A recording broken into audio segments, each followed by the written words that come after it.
pessoal que permaneceu aqui, né, que estão interessados no tema. Eu vou ser bem breve para iniciar o tema. Nós estamos falando de um problema muito sério, né, um problema muito sério. Alguns têm dito aí chamado um problema de saúde pública, um problema extremamente multifacetado, com diversas condições associadas, com diversos fatores associados. Quando a gente fala de suicídio, a gente fala de um papel extremamente importante da atenção primária à saúde, enquanto coordenadora e ordenadora do cuidado, né? E aí o papel importantíssimo dos profissionais da atenção primária à saúde em identificar a crise suicida lá no comportamento suicida, lá no iniciozinho, lá quando começa os processos de ideação, quando ainda não tem uma ideação grave, para que ele não evolua aí para tentativa e para a morte autoprovocada.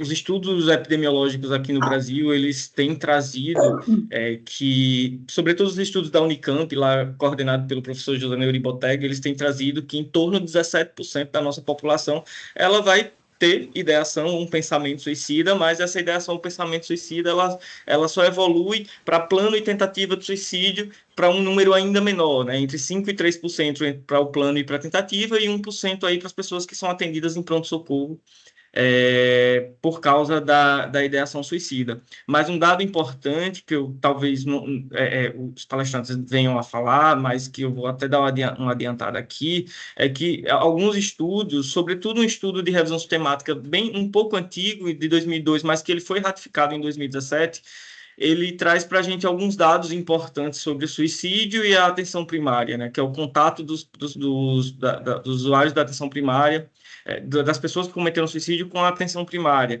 né? E esse estudo lá de 2002, que foi atualizado em 2017, ele traz que 2/3 dos que cometem suicídio, eles comunicam claramente a intenção aos parentes próximos e aos amigos na semana anterior. E aí vem um dado importante que a gente vai discutir um pouquinho hoje, que esse estudo trouxe, foi ratificado nos demais, que 45% dos que morrem por suicídio são atendidos por profissionais da APS no mês anterior à sua morte, e 19% consultaram um profissional de saúde mental. Então, a gente tem esse dado e a gente precisa, talvez, pensar, refletir sobre ele, qual política pública que a gente precisa lançar mão dela para intervir oportunamente nos casos de ideação suicida, de comportamento suicida, o que é que os profissionais de atenção primária à saúde, como é que eles devem trabalhar, ou como é que eles precisam trabalhar para fazer acolhimento dessas pessoas que chegam com a ideação suicida ainda ali no pensamento, ainda no início. E aí a gente vem pensando na DAPS justamente sobre isso. A gente tem levado para os profissionais uma oficina de estratificação de risco em saúde mental, porque existe evidências científicas suficientes de que os profissionais da APS, sobretudo os não especialistas em saúde mental, eles têm uma certa dificuldade com a condução da consulta, da investigação, de também lidar com os processos emocionais ali que estão envolvidos nas consultas. Então, a gente vem trabalhando esse tema na DAPS e hoje é um dia importante para a gente discutir isso aqui com dois profissionais engajados na atenção primária, engajados no SUS, e aí eu vou passar a palavra para... Eu acabei me atrapalhando aqui na ordem, Yasmin ou Marcos primeiro? É o Marcos que vai falar primeiro. Marcos, vou passar a palavra aqui para Marcos, médico lá da atenção primária de Capela, e que vai introduzir aqui a nossa web palestra de hoje. Eu ficarei atento aos comentários de vocês lá no chat, para que a gente faça depois a discussão.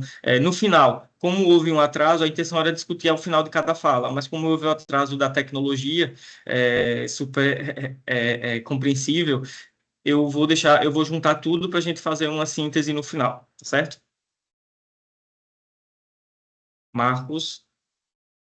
Ok, Bruno, obrigado. Bom dia a todos. Todos visualizando bem? Me ouvem bem? Sim. Visualizando e te ouvindo. Pessoal, eu quis abordar inicialmente, a gente vai falar de um tema bastante prevalente, né? Só que é pouco falado. Nós temos um mês somente alusivo, que é o setembro, para falar sobre a questão do suicídio, mas é importante frisar que para a gente falar do suicídio, a gente tem que falar primeiro dessa questão do estigma da saúde mental. como é que a gente deve abordar enquanto profissionais de saúde quando o paciente nos procura ou quando uma pessoa nos procura com algum sofrimento e às vezes não é possuidor de nenhum transtorno mental. Eu fiz um breve apanhado aqui dessa questão do estigma, abordando a atenção primária, passando por uma parte do histórico, passando pelas redes de atenção da RAPS, abordando um pouco da Política Nacional de Imunização, com foco no acolhimento, e colocando para vocês alguns pontos importantes da abordagem dos profissionais na atenção primária, né, para os pacientes portadores de algum transtorno ou sofrimento mental, ou sofrimento mental. Aqui nós temos uma linha no tempo breve, que eu vou colocar para vocês, que esse estigma dessa questão da doença, da loucura, como anteriormente era vista, ela tem início lá do século V, né, como a loucura vista como forma ambígua, né, com um misto de temor e fascínio, e geralmente era associada a visões místicas, dom profético, castigo divinos. Já no Renascimento, século XV para XVI, era visto mais como uma figura trágica ou cômica ainda visível na vida social. Ou seja, esse é um marco, né, dessa questão do Renascimento, porque até então o dito como louco ele tinha uma condição social visível, né? Isso foi abordado inicialmente em alguma das obras, né, explanado na literatura do professor Michel Foucault, né, dentro do seu livro chamado A História da Loucura, e era abordado também como o Navio dos Loucos, que eu vou comentar brevemente com vocês sobre isso. O que queria dizer, né, esse navio, essa nau, como anteriormente era dita. No século XVII, chamado também de Grande Internamento, na saúde mental, tinha essa visão de pobres e mendigos, prostitutas eram internados junto em casas de correção e hospitais gerais, ou seja, esse modelo de internamento para se tratar de algo que era diferente do contexto social da época, já começava a ser instaurado. Então, a loucura passava a ser associada à desordem social e à necessidade de disciplina.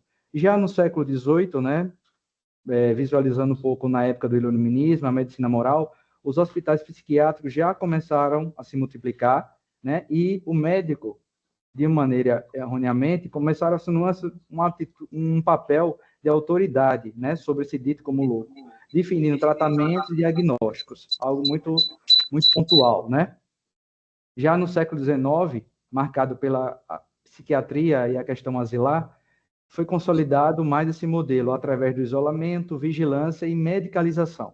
Outro ponto importante quando a gente fala de saúde mental, essa questão da hipermedicalização e patogenização de todo sofrimento mental.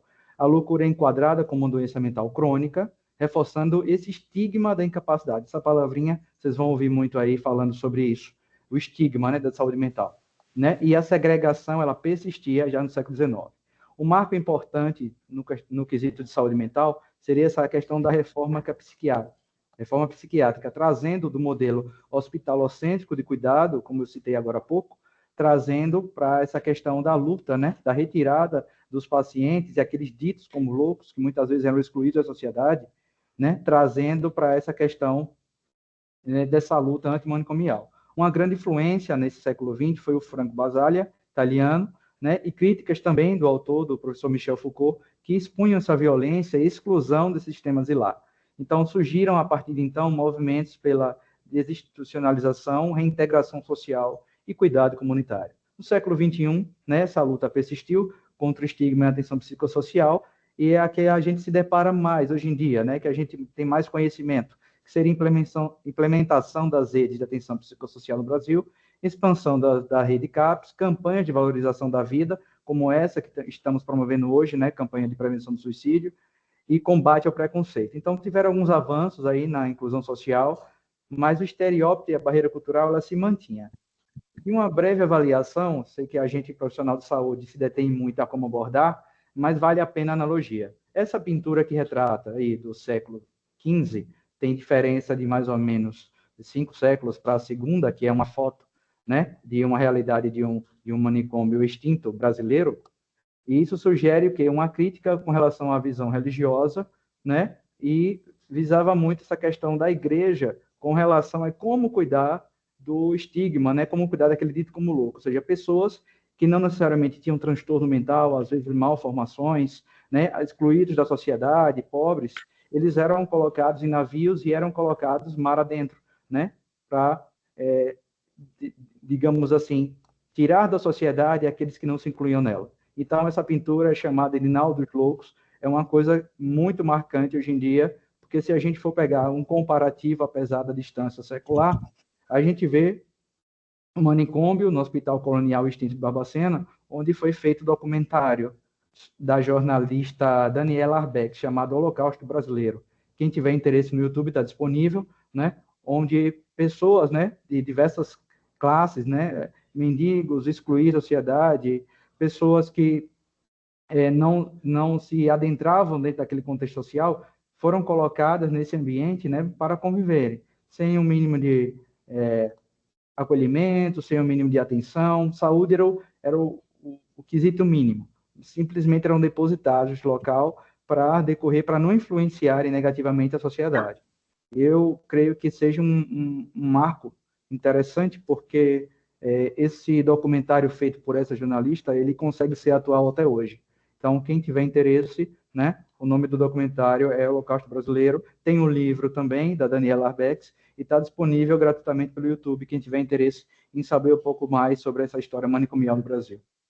Quando a gente vai falar um pouco sobre rede de atenção, ou seja, onde nós estamos, né, inicialmente, para buscar qualquer tipo de sofrimento ou determinado acolhimento, a gente não pode esquecer que temos aqui disponíveis, né, várias ferramentas, né, que fazem com que tenhamos essa conexão com a unidade básica de saúde, seja o programa de saúde na escola, ou seja um centro de referência social, ou outros dispositivos que fazem com que a gente deva ter essa interação um tanto que simultânea, ou seja, o paciente, quando ele tem algum sofrimento, geralmente ele vai procurar algum desses setores, geralmente possa ser que sim, a nível hospitalar, a nível um serviço psicossocial mais elaborado ou mais próximo da residência, mas geralmente ele chega com essa queixa na unidade básica de saúde, ou seja, temos que abordar desde o gerente, agente de saúde, que é um dos pontos principais para trazer esse paciente para a gente avaliar, né, dentro de um contexto social, que eu vou falar mais à frente,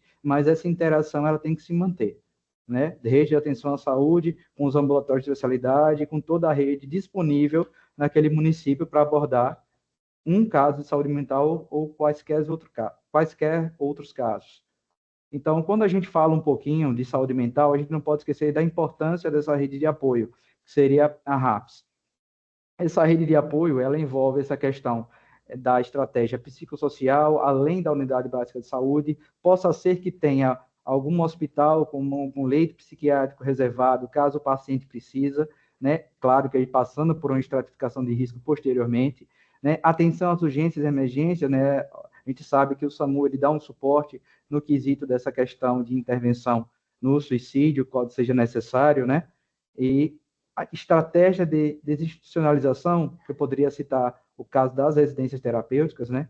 Que fazem com que esses pacientes ele tenham mais uma assistência, né? Fora dessa questão da abordagem hospitalocêntrica que ainda persiste. Alguns princípios para o cuidado na RAPS, eu poderia destacar esse principal direito respeito aos direitos humanos, o cuidado em liberdade, o combate a estigmas que eu citei, principalmente no começo, e preconceitos, o cuidado integral, a diversificação das estratégias de cuidado, a promoção da autonomia, estratégia de redução de danos que a gente geralmente utiliza no conceito de usuários que são adictos, né, do CAPS, álcool e drogas, que a gente utiliza mais esse tipo de estratégia. Estratégia de educação permanente, que seria uma das coisas principais para que os municípios e seus gestores investissem nessa capacitação para que esse estigma viesse a diminuir cada vez mais entre nós profissionais de saúde, principalmente da atenção básica, onde é a porta de entrada. Essa lei é uma lei interessante citar, que é de 2016, que ela surgiu como modelo de atenção aberta de base comunitária. Então, ela veio justamente para tentar gerar essa proteção aos direitos dessas pessoas institucionalizadas, né, de base comunitária. Então, ela veio para retirar a ideia dessa questão que somente o estigma, somente o paciente de saúde mental deveria tratar em uma instituição fechada, né, sob comando, né, de profissionais e até mesmo da questão do gestor local, para que ele tivesse um olhar mais humano, né, um olhar mais acolhedor e, posteriormente, viesse a ter uma vida normal como todo cidadão tem seu direito. Poderia resumir a RAPS e sua importância né, no quesito de promover o cuidado às pessoas de sofrimento ou transtorno mental, com necessidades decorrentes, independente de ser adicto ou não, isso é uma maneira generalizada de falar o uso aqui de drogas, visar o atendimento integral, com foco humanizado, acompanhamento ou vinculação à rede e aproximar dos sujeitos, dos territórios, levando em conta toda a singularidade do contexto do sujeito. Quais seriam os componentes principais, vocês que já devem ter tido contato com profissionais de saúde? A RAPS. Primeiramente, a atenção primária, a Unidade Básica de Saúde, o Núcleo Ampliado de Saúde da Família, o NASF, que posteriormente foi modificado, né, para a equipe EMULT, o consultório de rua e centro de convivência e cultura. Já na atenção especializada, poderíamos citar o Centro de Assistência Psicossocial, que seria o CAPS, e a atenção residencial de caráter transitório, que seria as residências terapêuticas. A atenção hospitalar e urgência emergência seria para um caso específico, caso o paciente necessitasse de uma abordagem que ele não como é que eu posso falar? De imediato, ou seja, que pudesse gerar um risco, né, à vida daquele paciente. Ou seja, tudo isso tendo de uma estratificação de risco, sendo triada inicialmente pela atenção primária, desde o acolhimento e desde todos os profissionais que a compõem. Então, essa capacitação, a importância da educação permanente, seriam para todos os profissionais que trabalham na atenção primária à saúde. Eu coloquei aqui para vocês um caso, uma situação, um problema, para colocar em vocês a importância do acolhimento. Então, como é importante a gente definir, esclarecer, para tentar aproximar o paciente para ter esse sofrimento mental visto de outra ótica. Então, por exemplo, Cristina, que trabalha como diarista, passou a noite anterior em claro, pois Vitor, seu filho de 2 anos, teve febre e estava tossindo muito.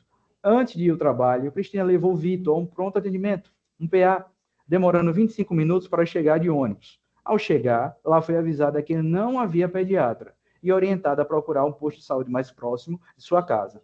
Ela achava que o posto não iria atender, pois já eram 10 horas da manhã e Vitor não tinha consulta marcada. Ao chegar à unidade de saúde da família, informando que o PA encaminhou com o filho, disseram que ela, o acolhimento era das 7 às 9 da manhã.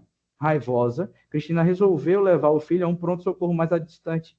Perdeu o dia de trabalho, mas conseguiu atendimento. Se a gente pegar esse contexto da situação problema da Cristina, que tem o seu trabalho, tem sua criança pequena para cuidar, ela se absteve do seu trabalho, como toda mãe cuidadosa faria, para justamente ter esse acolhimento que ela não teve. Errou o pronto-socorro de não ter dado esse atendimento por demorar e falar que não tinha especialista, já que é um dever de todos os profissionais gerar esse acolhimento, sendo transferida para essa unidade de saúde da família, que o PA até mesmo encaminhou, seja com encaminhamento formalizado ou não, disseram que o acolhimento tinha hora para começar. O acolhimento de 7 às 9, então a senhora vai ter que retornar ou ir em outro local para o filho ser atendido. É uma situação de urgência. Independente de ser saúde mental, mexe organicamente com a criança, mexe psicologicamente com a situação da mãe. Então, o acolhimento, ele não deve ter hora na UBS para começar e para terminar. Acolher todos nós podemos, independente do horário, só ter profissional. Mesmo que não tenha, mesmo que o acolhimento, mesmo que o atendimento não seja dado naquele momento, o acolhimento ele é base. Então, está protocolado pela Política Nacional de Imunização, que é um dos pilares, né, da boa prática de saúde. Então, esse saúde, como um contexto de algo orgânico, ele cai por terra, deve ter caído por terra há muito tempo. Porque se a gente só focar em sinal e sintoma, a gente acaba perdendo uma das coisas que é mais importante, que é essa questão do feeling, né, de saber sobre essa questão do sofrimento. Provavelmente, essa mãe deveria ter sido acolhida também, além da criança. Então, tem um contexto, né, importante a gente citar por trás disso aí, que é um dos casos, né, que eu trouxe aqui, mas que acontece no nosso dia a dia, como médico, como psicólogo, como enfermeira, como gerente de saúde, como quaisquer profissionais de saúde que tentam dar um mínimo de dignidade para aquela pessoa que procura o serviço. Pela Política Nacional de Imunização e Acolhimento, como seria esse acolhimento, né, visando o que a gente falou há pouco? A dar acolhida, admitir, aceitar, dar ouvidos, dar crédito, agasalhar, receber, atender, admitir. O acolhimento ou ato feito de acolher expressa, em suas várias definições, ação de aproximação, né? Um estar com, um estar perto de, ou seja, uma atitude de inclusão. Essa atitude, todos os profissionais, independente da área de saúde, deveriam ter, porque gera uma empatia. E essa empatia gera um vínculo que, posteriormente, acaba facilitando não só o paciente discernir sobre os seus problemas, mas como o profissional ter um olhar mais humano daquela situação que muitas vezes não é pontual, né? Ela é social, é holística. Os processos de anestesia de nossa escuta, isso seriam umas das nossas falhas, e de produção de indiferença diante do outro em relação às suas necessidades, diferenças, tem nos produzido enganosa sensação de salvaguarda, que seria o quê? Não, eu estou fazendo o meu, mas aí eu só vou olhar o que me foi trazido. É basicamente isso. E de proteção do sofrimento. Entretanto, esses processos nos mergulham no isolamento, entorpecem nossa sensibilidade, enfraquecem nossos laços coletivos. Ou seja, nós temos um objetivo, né, de trabalho que seria, às vezes, colocados por gestores municipais ou estaduais, de ter aquele quantitativo no final do dia ou do mês. Só que essa pressão quantitativa faz com que a gente perca um pouco do nosso atendimento, um pouco da nossa qualidade. Então, dentro desse desafio, o acolhimento ele tem que estar no nosso dia a dia para fazer com que a gente não trabalhe como máquinas, né? Que a gente olhe o ser humano da maneira que ele deve se olhar, independente ou não dessa produção do sofrimento, que nos é trazido ou muitas vezes nos é ocultado. Então, o acolhimento ele não é um espaço, um local, né? Essa questão, voltando aqui ao caso anterior, de 7 às 9, ele não deveria ter um tempo para acontecer, né? Mas isso é uma postura, o acolhimento, nós somos o acolhimento. O acolhimento é o profissional, o acolhimento são as pessoas, e não um lugar específico. Então, não pressupõe hora ou profissional específico para fazê-lo. O compartilhamento de saberes e angústias e missões, ele faz parte disso. Eu coloquei aqui para citar para vocês um exemplo desse tipo de acolhimento, que seria uma estratégia, como mudança estrutural, que seria o consultório de rua. Aquela pessoa que está com aquela condição de vulnerabilidade social é uma das que mais sofrem com isso, além da exclusão, né, por parte das pessoas, por parte das condições, né, o profissional de saúde que vai acolher esse tipo de usuário, esse tipo de paciente, tem que ser visto com equidade. A gente tem que trazer para esse tipo de público nosso, quando eu falo nosso, estou incluindo todos os profissionais de saúde. Ele tem que ser feito de uma maneira diferenciada. As exigências deles são diferenciadas. E a gente também tem que dar para esse público um acolhimento diferenciado. Eu trouxe aqui também para vocês, no quesito de uma formação profissional, um trabalho que eu tentei colher um pouco dessa interface no interior de São Paulo, para saber como é que os profissionais de atenção básica eles agem diante dessas demandas de saúde mental. Ou seja, quais são as perspectivas de desafios. Então, diante desse caso que eu trouxe aqui, o que é que esse estudo mostrou?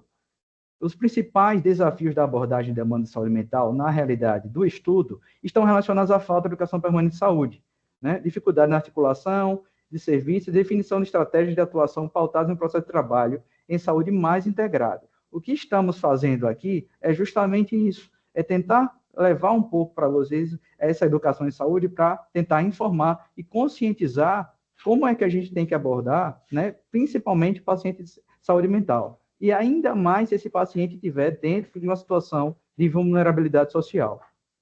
Foi abordado também na palestra essa importância, né, que é uma coisa geral, da hipermedicalização, muitas medicações psicotrópicas, muita renovação de receita e pouco tempo de acolhimento. Então, problemas de violência familiar, a importância para a família e como era abordar as famílias eram deixados de lado. Então, eles tinham muita dificuldade quando eles visualizavam essa questão do contexto social, né? Essa lógica tradicional biomédica, que faz parte da nossa formação, principalmente dos médicos, independente da faculdade, universidade, mas está dentro do programa, é algo realmente que tem que ser pensado e creio que já está em constante mudança, que é o quê? Perder um pouco desse modelo biomédico de cuidado e tentar visualizar um modelo mais biopsicossocial, que seria o correto. Eu trouxe aqui para vocês uma realidade também a nível de Brasil, como é que a educação continuada está sendo feita. Então, programa de residência multi em saúde mental e psiquiatria, como é que é a nossa realidade aqui do estado de Sergipe? Já existe uma residência, antigamente, no multiprofissional, né, que é gerida pelo HU em Lagarto, se eu não estiver enganado nas últimas pesquisas que eu fiz, e em residência de psiquiatria nós temos aproximadamente poucas vagas. Mas essa residência multi, a nível de abrangência de profissionais de saúde, não poderia ser pensado, né, e aumentar novamente essas vagas, porque a gente precisa capacitar. Se a gente precisa educar, a gente precisa capacitar para gerar outros novos vetores de capacitação.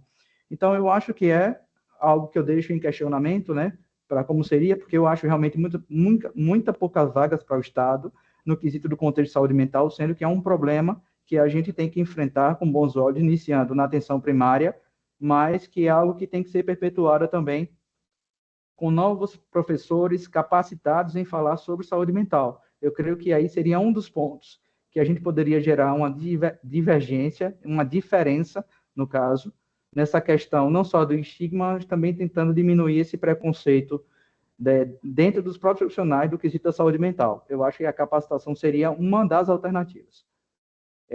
Eu trouxe aqui uma perspectiva de uma psicóloga que também é professora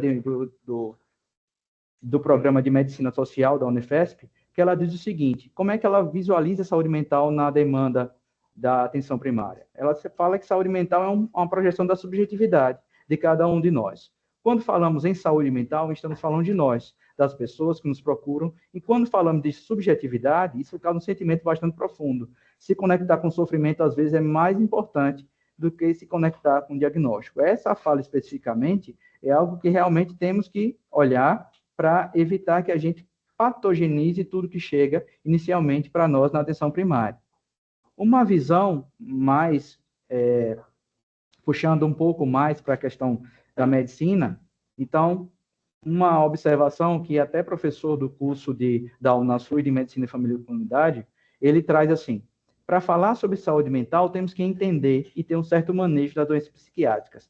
Espera aí, é algo relacionado a algo especificamente aos médicos ou seria mais para a formação? O médico ele é formado dentro de um contexto que serve para você entender e diagnosticar, saber de onde vem a doença, saber as causas clínicas e a gente dá esse norte, que seria o diagnóstico e, posteriormente, um prognóstico. Mas será que essa formação não poderia ser vista com outros olhos, também subjetivos? Porque a gente acaba sendo, pautado justamente para isso. Então, é a visão que a gente vê na academia, que eu creio que com essas novas turmas já tem uma certa mudança, para que esse olhar não seja voltado principalmente ou somente voltado a essa questão da medicalização e entender de farmacologia, farmacodinâmica e como é que o remédio vai entrar e a desenvolver no sistema nervoso, e psíquico daquele paciente, daquela pessoa que nos procura.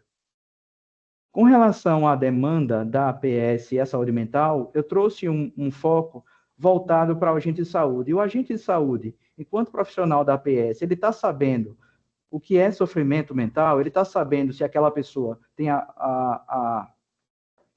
tem um transtorno mental, sabendo que aquela pessoa ele possa vir a cometer um ato suicida ou tem alguma ideação, qual é a visão do ACS?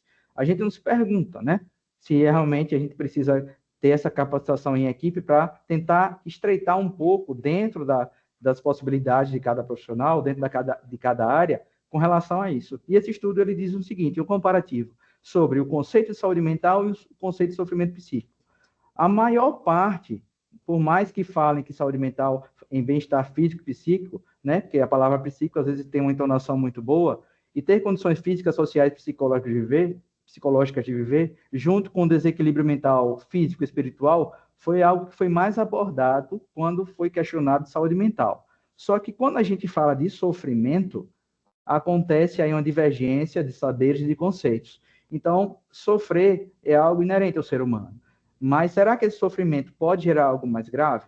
Então, é interessante ser colocado isso, porque a educação em saúde, a educação em equipe, se faz necessária para tentar amarrar esses conceitos e tentar fazer, não que ele traga esse diagnóstico, mas com que ele se sensibilize e saiba que essa demanda é tão importante quanto aquela que não tem já estabelecido um transtorno mental.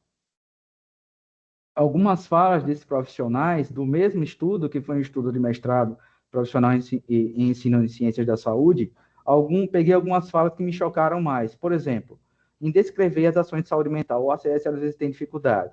E algumas falas dele foram o seguinte: nunca me pediram ajuda, não, mas se um dia alguém me pedir ajuda, eu passo logo para minha enfermeira, quem sabe como resolve as coisas. Acolher nem sempre é algo característico na determinada profissão. A escuta, qualificada, que muitas vezes precisa ser treinada, ou somente a escuta, já é uma forma de acolhimento. Então, quando o paciente de saúde mental ou em sofrimento mental, digamos assim, procura o agente comunitário de saúde, ele está pedindo ajuda.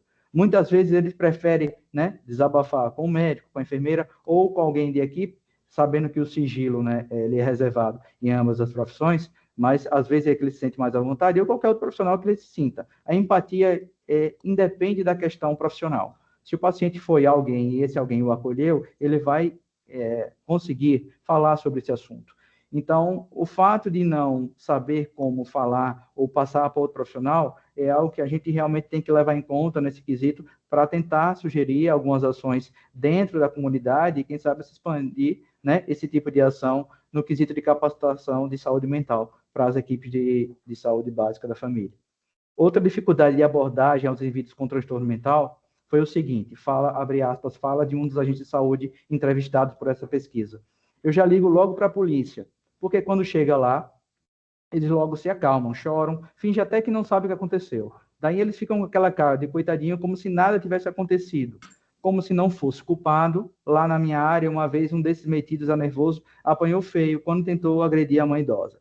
Há um problema social envolvido muito grande. O preconceito, muitas vezes, parte do profissional. Se o profissional acha que tudo tem que ser mediado por algum outro setor, algum outro que não seja ele como que faz parte da sua busca ativa, há algo que deve ser realmente corrigido.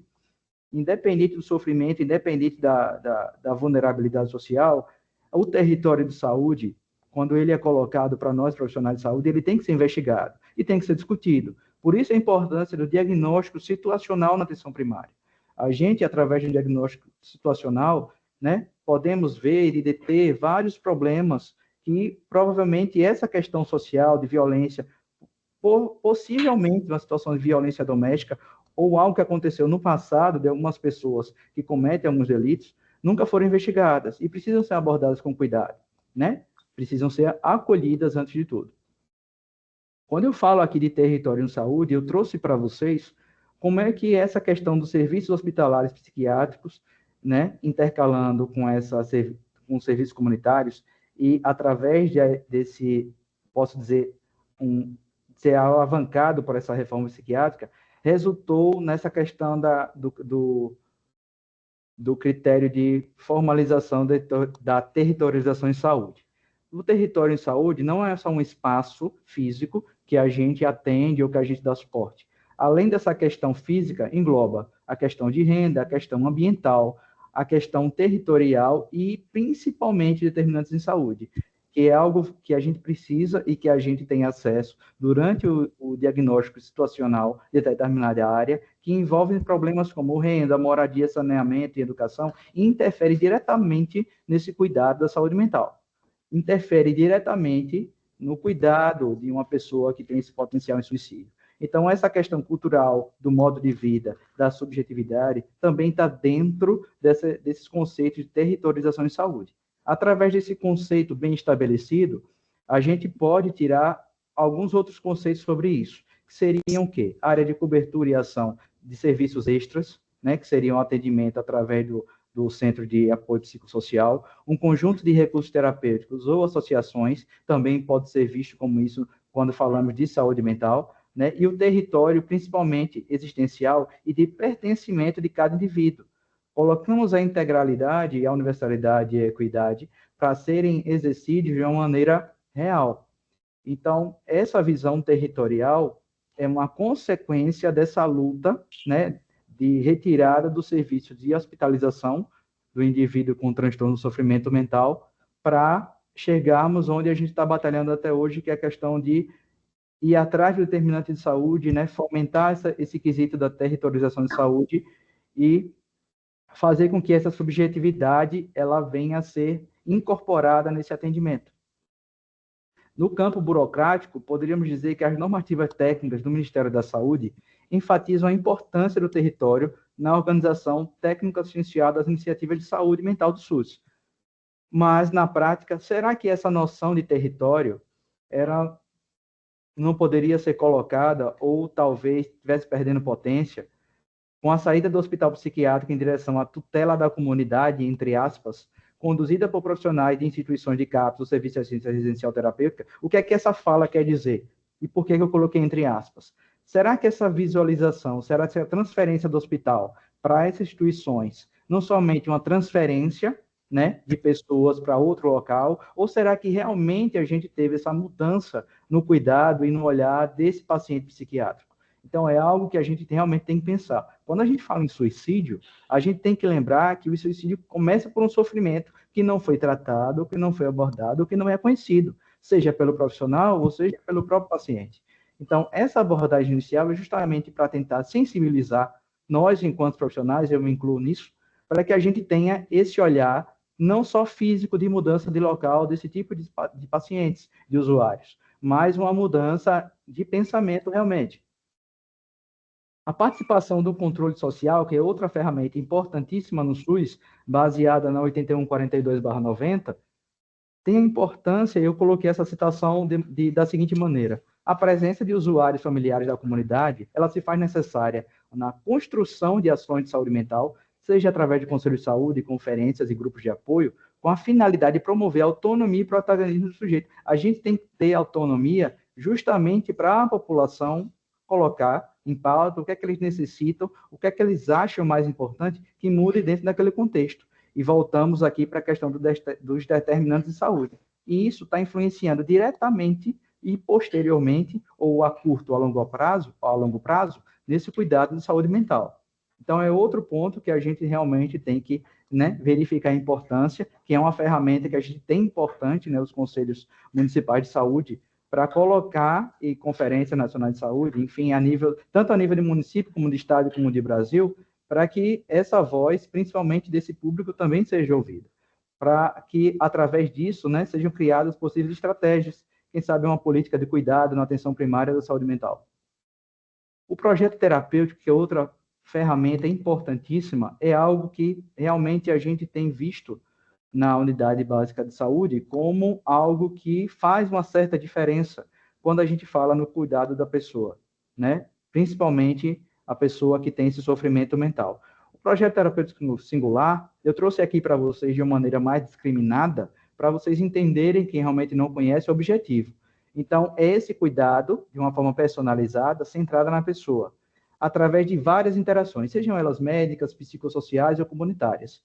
Né? Esse diagnóstico situacional que eu citei anteriormente faz parte desse projeto terapêutico.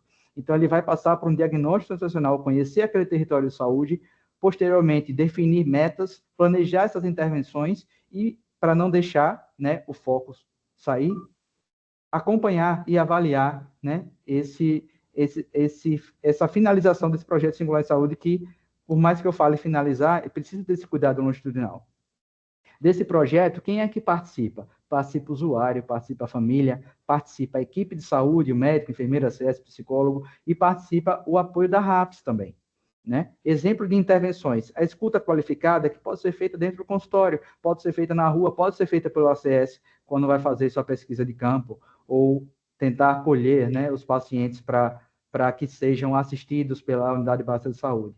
Através de visitas domiciliares, eu preferencialmente dou muita importância a isso, principalmente quando vai a equipe por completo, porque cada um vivencia um modo, né, de contexto, de vida, de sofrimento, e a gente acaba articulando, às vezes, né, somente aquilo ali dentro da UBS e, posteriormente, com as redes de serviços disponíveis no município.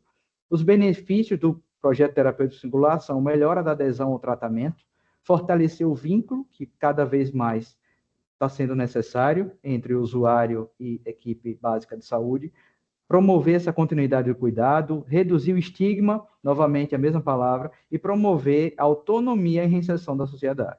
Então, você vê que, vocês podem observar que essa questão de conhecimento do território de saúde, conhecer, acolher, está tudo voltado à boa prática de prevenção do potencial suicida daquela pessoa que está com sofrimento mental de uma maneira mais aguda, digamos assim. Então, essa relação com a reforma do projeto terapêutico singular, ela é de extrema importância, porque ela rompe com essa lógica manicomial, né, dos presídios antigos, do modelo hospitalocêntrico do cuidado, priorizando o quê? O cuidado do território, o cuidado da comunidade e, principalmente, o cuidado do sujeito de uma maneira personalizada e centrada. Outra ferramenta dentro desse modelo clínico a gente chama de método clínico centrado na pessoa. É clínico que é feito só por médicos? Não, mas é porque a gente geralmente tem acesso. A gente às vezes pontua, mas qualquer profissional de saúde pode usar o método como base, que ele possui 4 componentes, que seria explorar a experiência da doença. Quando eu falo doença, coloco entre aspas sofrimento também mental, tá, gente? Entender a pessoa como um todo, fazer um plano compartilhado do que foi visto e fortalecer essa relação terapêutica, profissional, paciente. E ele é composto de 7 etapas: acolher, criar vínculo, explorar o motivo da consulta, investigar essa experiência do usuário com olhos de compreensão desse contexto, negociar objetivos. Você precisa dar autonomia ao paciente, né, para o que ele precisa e necessita fazer, necessita realizar. A sua opinião não é a opinião que prevalece, e sim é aquela opinião que deve ser entendida e compartilhada e possa ser aceita ou não pelo usuário. Compartilhar decisões de extrema importância e acompanhar e revisar esse cuidado. Então, no quesito da saúde mental,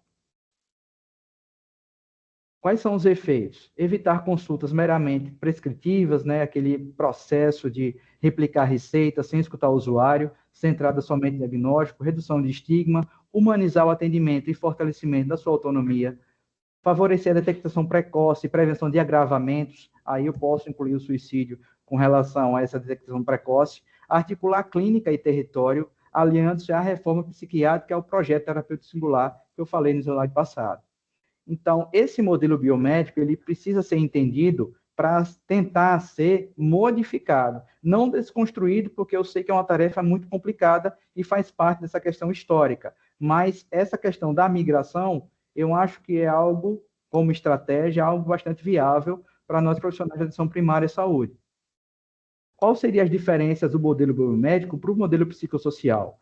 Na questão da concepção de saúde e doença, o modelo biomédico olha a doença como algo prejudicial. Então, ele só vai se sentir satisfeito se aquele indivíduo chegar para você sem sintoma, né? Sem doença. No modelo psicossocial, ele vai adentrar dentro desse contexto social, visualizando o bem-estar físico, mental, né? Com todos os fatores, biológicos, psicológicos e sociais. O foco principal no modelo biomédico seria o diagnóstico e tratamento, como eu falei anteriormente. No modelo psicossocial, seria a promoção e prevenção da saúde, ou seja, tudo a ver, né, com a atenção primária à saúde. A abordagem do paciente é o objeto de intervenção no modelo biomédico. No sujeito ativo, ou seja, dar a voz para o que ele sente, seria algo mais interessante e horizontal com relação a essa relação profissional-usuário. Os determinantes considerados para o modelo biomédico são estritamente biológicos e genéticos. Já no modelo biopsicossocial, eu tenho o modelo biológico, psicológico, social, cultural e ambiental. Qual seria o papel do profissional de saúde dentro desse modelo inicial biomédico? O especialista tem que ser técnico daquilo ali. Ele tem que ser especialista somente naquilo ali. Então, ele vai identificar e corrigir aquele que ele achou errado. Já no modelo biopsicossocial, não. Ele vai atuar junto com o paciente na construção dessa estratégia.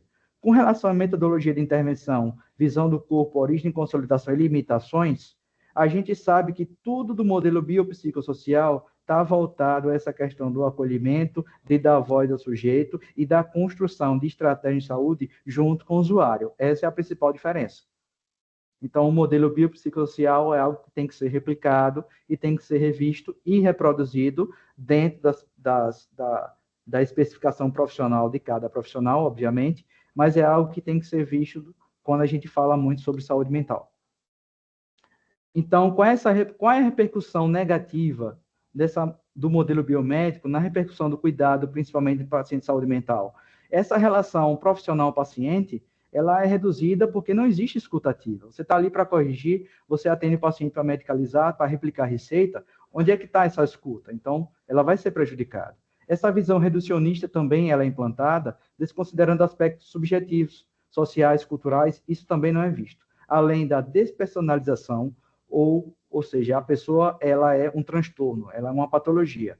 Então, ela não é vista como um sujeito com história de contexto. E isso também é prejudicial.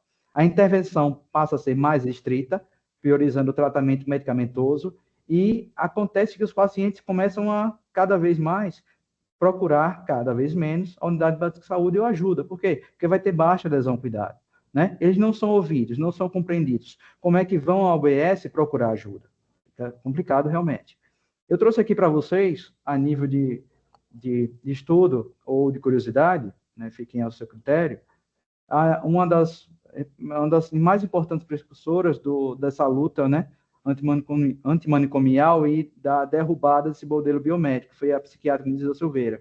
Ela foi retratada né, dentro de algumas obras, né, como do Ferreira Goulart, deixei alguns livros aí, caso vocês queiram procurar posteriormente, e nessa da imagem do inconsciente, que ela visualiza, ela é a própria autora dessa obra da imagem consciente, que ela consegue catalogar algumas imagens, né, que ela fazia tratamento através da arte-terapia em pacientes de um determinado serviço hospitalar psiquiátrico, e ela fazia com que eles manifestassem suas ideias, seus sonhos, suas frustrações através da arte, através de pinturas. Então, ela conseguiu catalogar mais de 200 pinturas e seus respectivos autores nessa imagem consciente.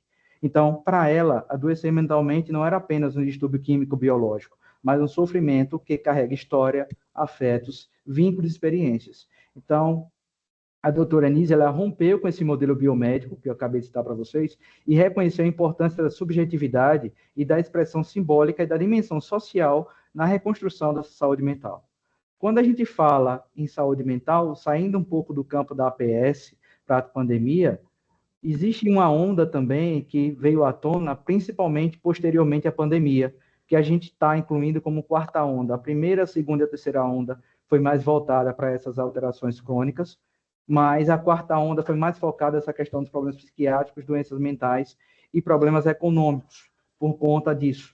Então, a pandemia ela trouxe vários prejuízos, intensificaram mais essas deficiências e o sofrimento mental, seja por transtorno de ansiedade generalizada, seja por alguns transtornos depressivos, ou simplesmente surgiram por conta dessa questão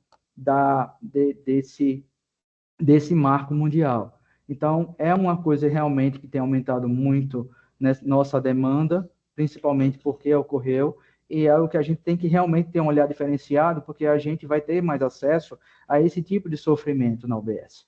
Então, independente de uma queixa ou outra, a gente às vezes não consegue conectar, muitas vezes na consulta, por que o paciente te procurou? As queixas não batem, os sintomas, eles são psicossomáticos. A gente tenta alinhar um sintoma a uma doença, e dentro da consulta a gente consegue abranger e entender que aquilo ali está muito mais do que algo orgânico. E a gente adentrando a experiência, né, a avaliação, a gente sabe que tem um sofrimento por trás que foi intensificado depois dessa onda, né, dessa pandemia de sofrimento. Falando um pouquinho agora sobre essa questão do suicídio e brevemente posteriormente passando a apresentação para a colega, como é que a gente poderia encaixar essa questão preventiva nisso tudo? Seria algo bem abrangente e necessário. Quando a gente fala sobre suicídio, a gente sabe que está relacionado a alguns tabus.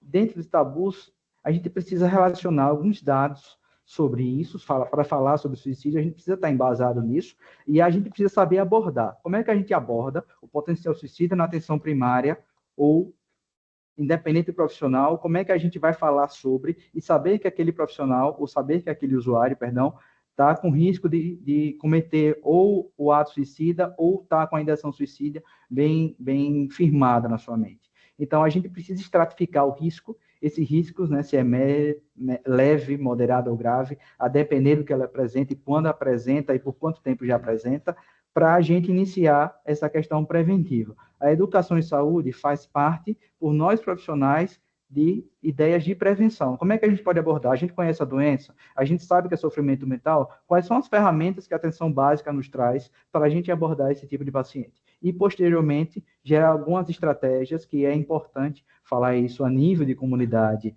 a nível de sociedade, como é que a gente vai abordar caso realmente o paciente ele venha cometer o ato?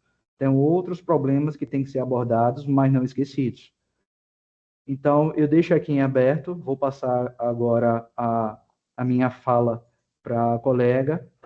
Deixo aqui a vocês o meu obrigado e dúvidas posteriormente, assim como quando a profissional finalizar a brilhante palestra dela.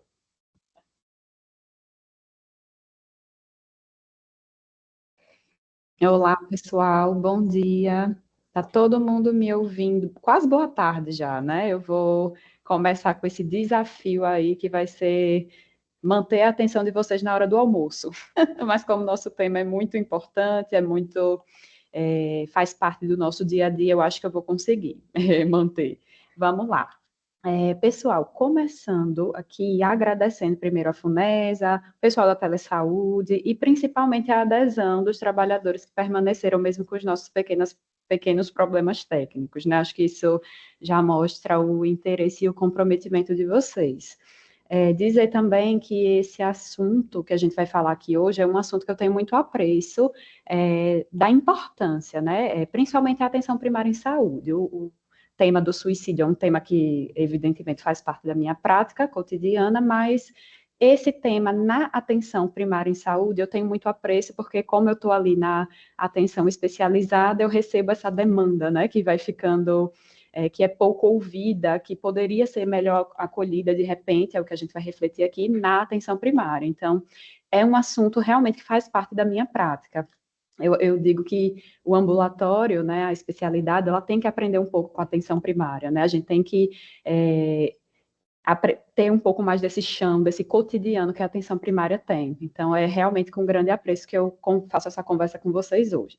E essa conversa vai ter 3 principais objetivos. O primeiro vai ser desmistificar alguns tabus, alguns mitos que permeiam esse tema do suicídio, do comportamento suicida como um todo. O segundo objetivo, apurar, aumentar a sensibilidade dos trabalhadores da atenção primária em saúde para perceber esse sofrimento mental, para perceber esse risco de comportamento suicida. Então, a gente sabe identificar, mas a gente recebe alguns sinais antes de ir culminar em um ato suicida, que é o que eu quero apurar aqui com vocês, apurar esse olhar. Para a gente que está ali no dia a dia da saúde mental, como eu e o Marcos, a gente já está mais calejado nisso, né? Mas vocês que recebem todo tipo de demanda, um dos meus objetivos hoje vai ser fazer essa apuração para perceber esses sinais anteriores. E, por fim, debater um pouco a promoção de saúde mental, que eu acho que é a solução mesmo para esse tema que a gente está falando aqui hoje. Eu creio que essa apresentação vai ser mais rica ainda para os profissionais não especialistas, certo? Porque tanto eu quanto eu creio que o Marcos, a gente quis ir lá do início mesmo, né? Então, quis contextualizar tudo que para a gente que é da área da saúde mental já está muito naturalizado, já está muito estabelecido. A gente fez essa regressão para começar lá do início, para ficar tudo bem entendido, certo? Mas isso não quer dizer que os profissionais especialistas não vão também colher algum proveito.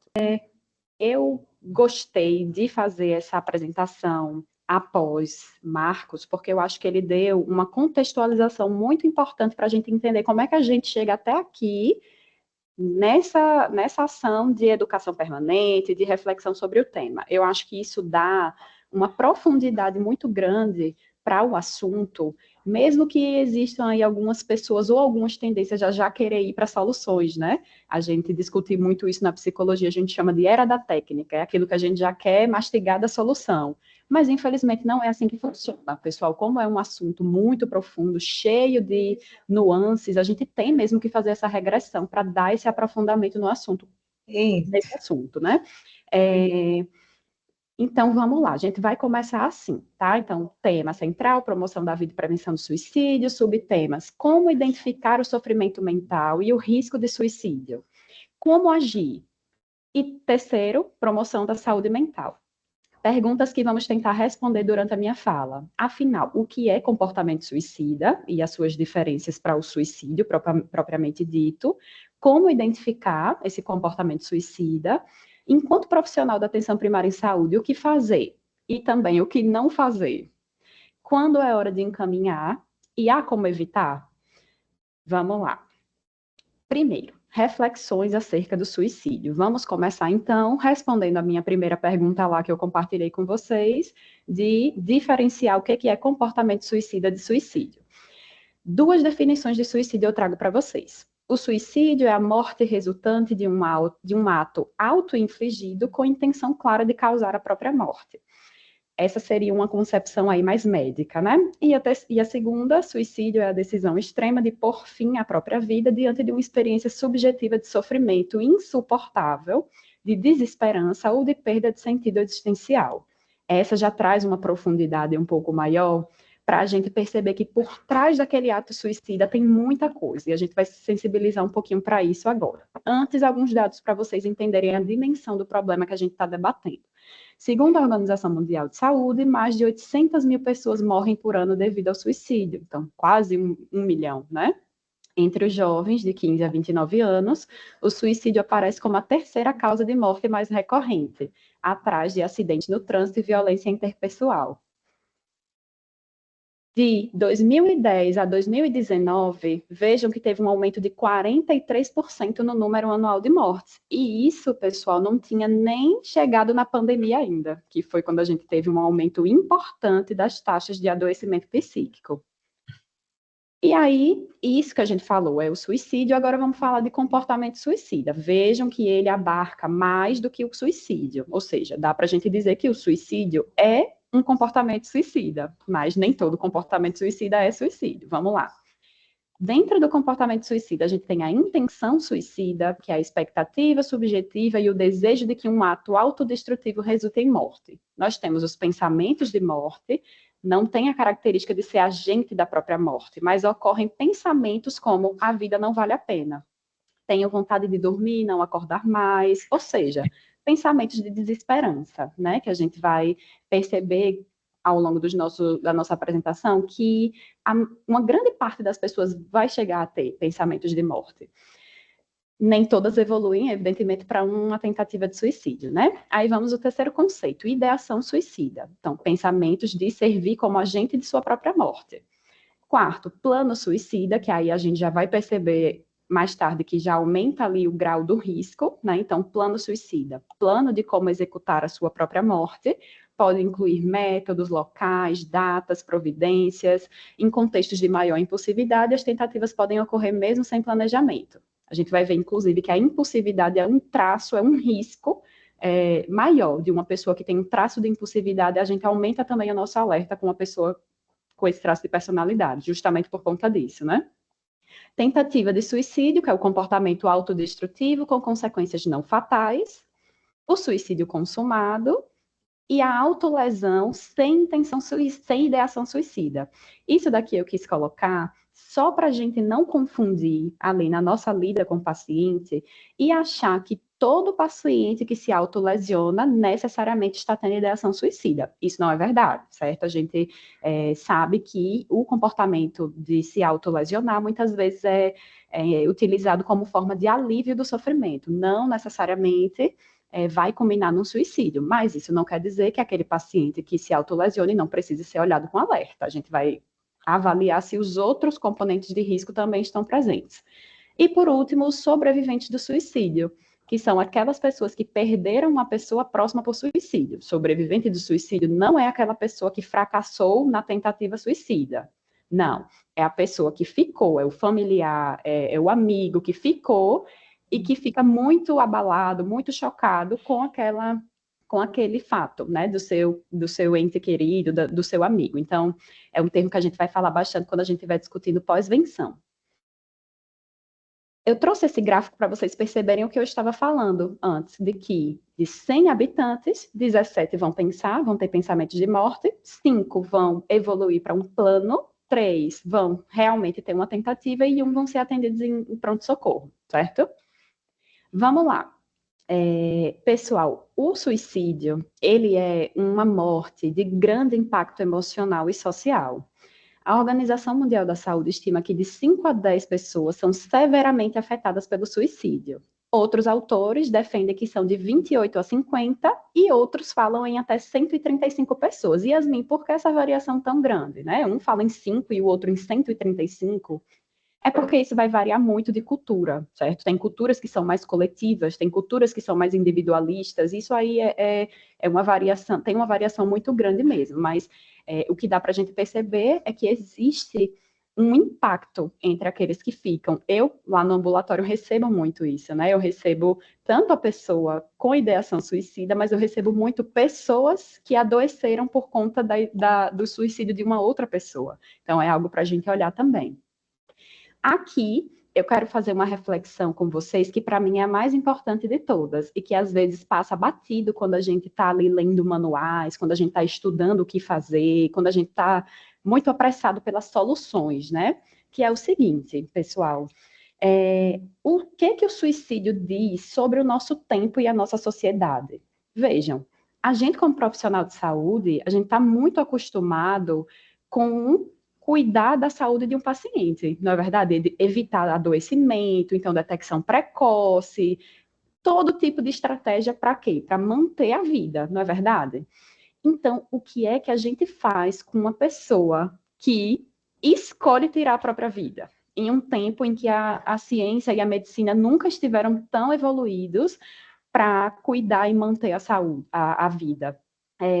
Isso a gente fica, isso gera um certo constrangimento, né, se a gente parar para ver. Porque, veja, a gente escuta falar muito do aumento do infarto entre jovens. Aí o que a gente pensa? Ah, não, tem ali alguma relação com o estilo de vida. Aí depois a gente escuta falar sobre o aumento do câncer de intestino. Aí a gente pensa, ah, não, tem ali uma relação com a alimentação, ultraprocessados, aquela coisa toda.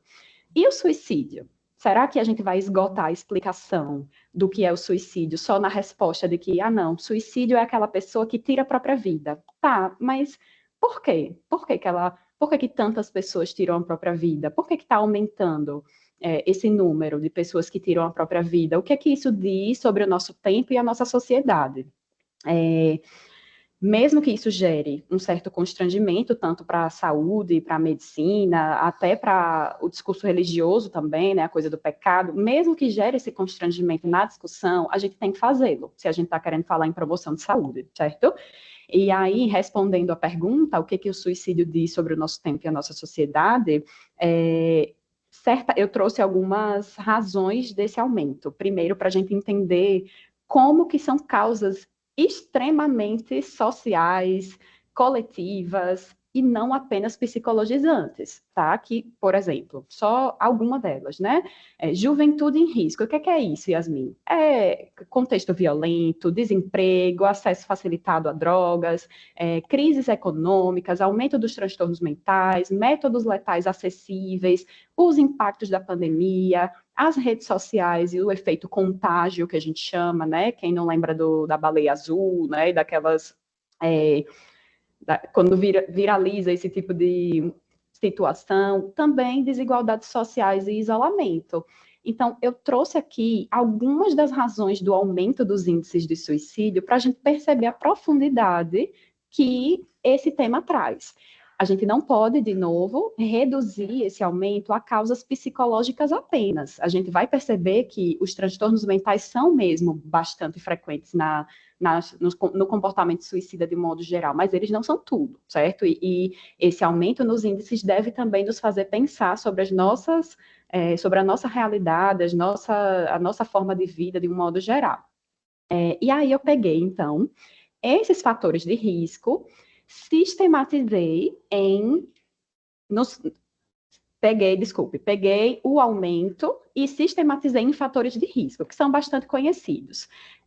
São 4: psicossociais, sociodemográficos, transtornos mentais e condições incapacitantes. Então, esses aqui são os principais elementos que a gente vê se relacionar com o comportamento suicida. Vamos lá. Psicossociais: perdas recentes, perdas de figuras parentais na infância, dinâmica familiar conturbada, datas comemorativas, gatilhos. O que é isso? Natal, Dia das Mães, Dia dos Pais, próprio aniversário da pessoa, são datas que costumam mexer bastante com o psicológico de uma pessoa que não está indo bem, traços de personalidade de impulsividade, agressividade e humor lábio, que é o humor oscilante. Esses são os fatores psicossociais. Os sociodemográficos: sexo masculino, pessoas entre 15 e 35 anos e acima de 75 anos, porque a gente sabe que os idosos, né, costumam sofrer mais com o isolamento social, e aí logo abaixo vem o próprio isolamento social, desempregados, aposentados e minorias sociais. Por que minorias sociais? Eu acho que vocês imaginam, né? Mas é porque são pessoas que estão em contato maior com estressores, de forma geral, né? Transtornos mentais, transtornos do humor, que são a depressão, transtorno afetivo bipolar, tá ali no topo mesmo dos fatores de risco dentro dos transtornos mentais, transtornos decorrentes do uso de substâncias psicoativas, transtornos de personalidade e a esquizofrenia. E, por fim, condições incapacitantes, né? Porque mexe com o senso de autonomia, de utilidade da pessoa, então mexe bastante com o psicológico. Doenças orgânicas, dor crônica, lesões desfigurantes perenes, epilepsia, neoplasias malignas e HIV. Atenção, o que a gente percebe aqui? Os principais fatores de risco para o suicídio são história de tentativa de suicídio e transtornos mentais. Então, isso aqui já serve para desmistificar uma fala que é muito comum, que é quem fala não faz. Pelo contrário, pessoal, o que a gente vê, o que os índices mostram é que quem fala faz, e quem faz e não consegue tende a fazer novamente. Então, aí, inclusive ali na estratificação de risco que a gente já vai ver em seguida, é o topo dos motivos para a gente ficar mais alerta. Aí eu aproveitei e trouxe alguns outros mitos comuns. Mito 1, né, para a gente, a partir de agora, tirar do nosso repertório, tirar do nosso vocabulário. Mito 1. Se um profissional falar com o paciente sobre suicídio, o profissional está dando ideia de suicídio à pessoa. De forma nenhuma. A gente sabe que falar ajuda, porque organiza a angústia, organiza o pensamento, amplia o horizonte, uma série de coisas. Então, falar é a melhor solução, né? Lembrando agora do próprio slogan, né? Mito 2. As pessoas que falam sobre o suicídio não farão nada, pois querem apenas chamar a atenção. De forma nenhuma, esse eu já expliquei, né? Mito 3. O suicídio é impossível e acontece sem motivo. Não. A gente viu que a impulsividade é um traço, que é um risco, mas a gente viu também que uma parte importante das pessoas que cometem suicídio fizeram um planejamento, né? Eu lembro de um caso que eu estudei na universidade, que era até de um paciente que deixou uma carta escrevendo para a família todos os motivos lógicos pelos quais ele havia decidido cometer suicídio. Então, teve um planejamento antigo disso. Ele explicava logicamente por que a vida dele tinha deixado de fazer sentido. Então, teve muito tempo e muito planejamento nesse ato. Então, não é impossível, nem sempre é impossível e nem sempre acontece sem aviso. Mito 4. As pessoas que cometem suicídio querem mesmo morrer. Não. Algumas pessoas sim, outras pessoas querem acabar com a dor. Mito 5. Suicídio é falta de Deus. Essa eu acho que a gente já está um pouco mais superada, né? A gente já falou muito sobre isso, mas infelizmente ainda acontece esse tipo de fala. Então, vá para a igreja, se conecte com Deus. A gente vai separar uma coisa da outra. A gente sabe que a espiritualidade é um fator protetivo de suicídio. Mas isso não quer dizer que quem comete suicídio tem falta de Deus. Não, a gente vai ver que a espiritualidade protege porque ela traz propósito de vida, ela traz sentido existencial, então é diferente de ser uma falta de Deus. A gente vai discutir isso já já. 2, né? Enquanto profissional da atenção primária em saúde, Yasmin, como é que eu identifico e o que é que eu faço, né? Você e o Marco já me convenceram de que é importante prestar atenção nisso, é importante estudar sobre isso, mas agora eu quero saber. O que é que eu faço? Eu que estou ali de frente para um paciente com comportamento suicida, com discussão de suicídio, o que é que eu faço? Vamos lá. Aqui eu trago um dado que o Marcos citou rapidamente. Foi o Bruno citou rapidamente, que 45% das pessoas que consumaram suicídio, especialmente as pessoas mais idosas, estiveram em contato com o serviço de atenção primária à saúde. Então, né, isso justifica bastante esse evento que a gente está organizando, né? Só esse dado. Então, vamos lá. O que é que eu devo observar? Como eu faço para perceber esses sinais ali no meu dia a dia? Primeiro, vou avaliar a presença dos fatores de risco citados anteriormente. Esse slide, pessoal, eu vou deixar disponível para vocês, certo? Então, justamente porque tem muito conteúdo, é que a gente vai disponibilizar. Agora, vocês não precisam se preocupar em registrar tudo, em tirar print, que vocês vão ter acesso. Então, primeiro, avaliar a presença dos fatores de risco citados, que estão lá no slide anterior, que vocês vão acessar. Segundo, observar comportamentos como... Aqui são exemplos, certo? Não a gente não está esgotando as possibilidades, mas alguns exemplos. Comportamento excessivamente retraído, mudança na personalidade, irritabilidade, pessimismo, depressão, apatia, mudança no hábito alimentar e de sono, ou tentativa de suicídio anterior.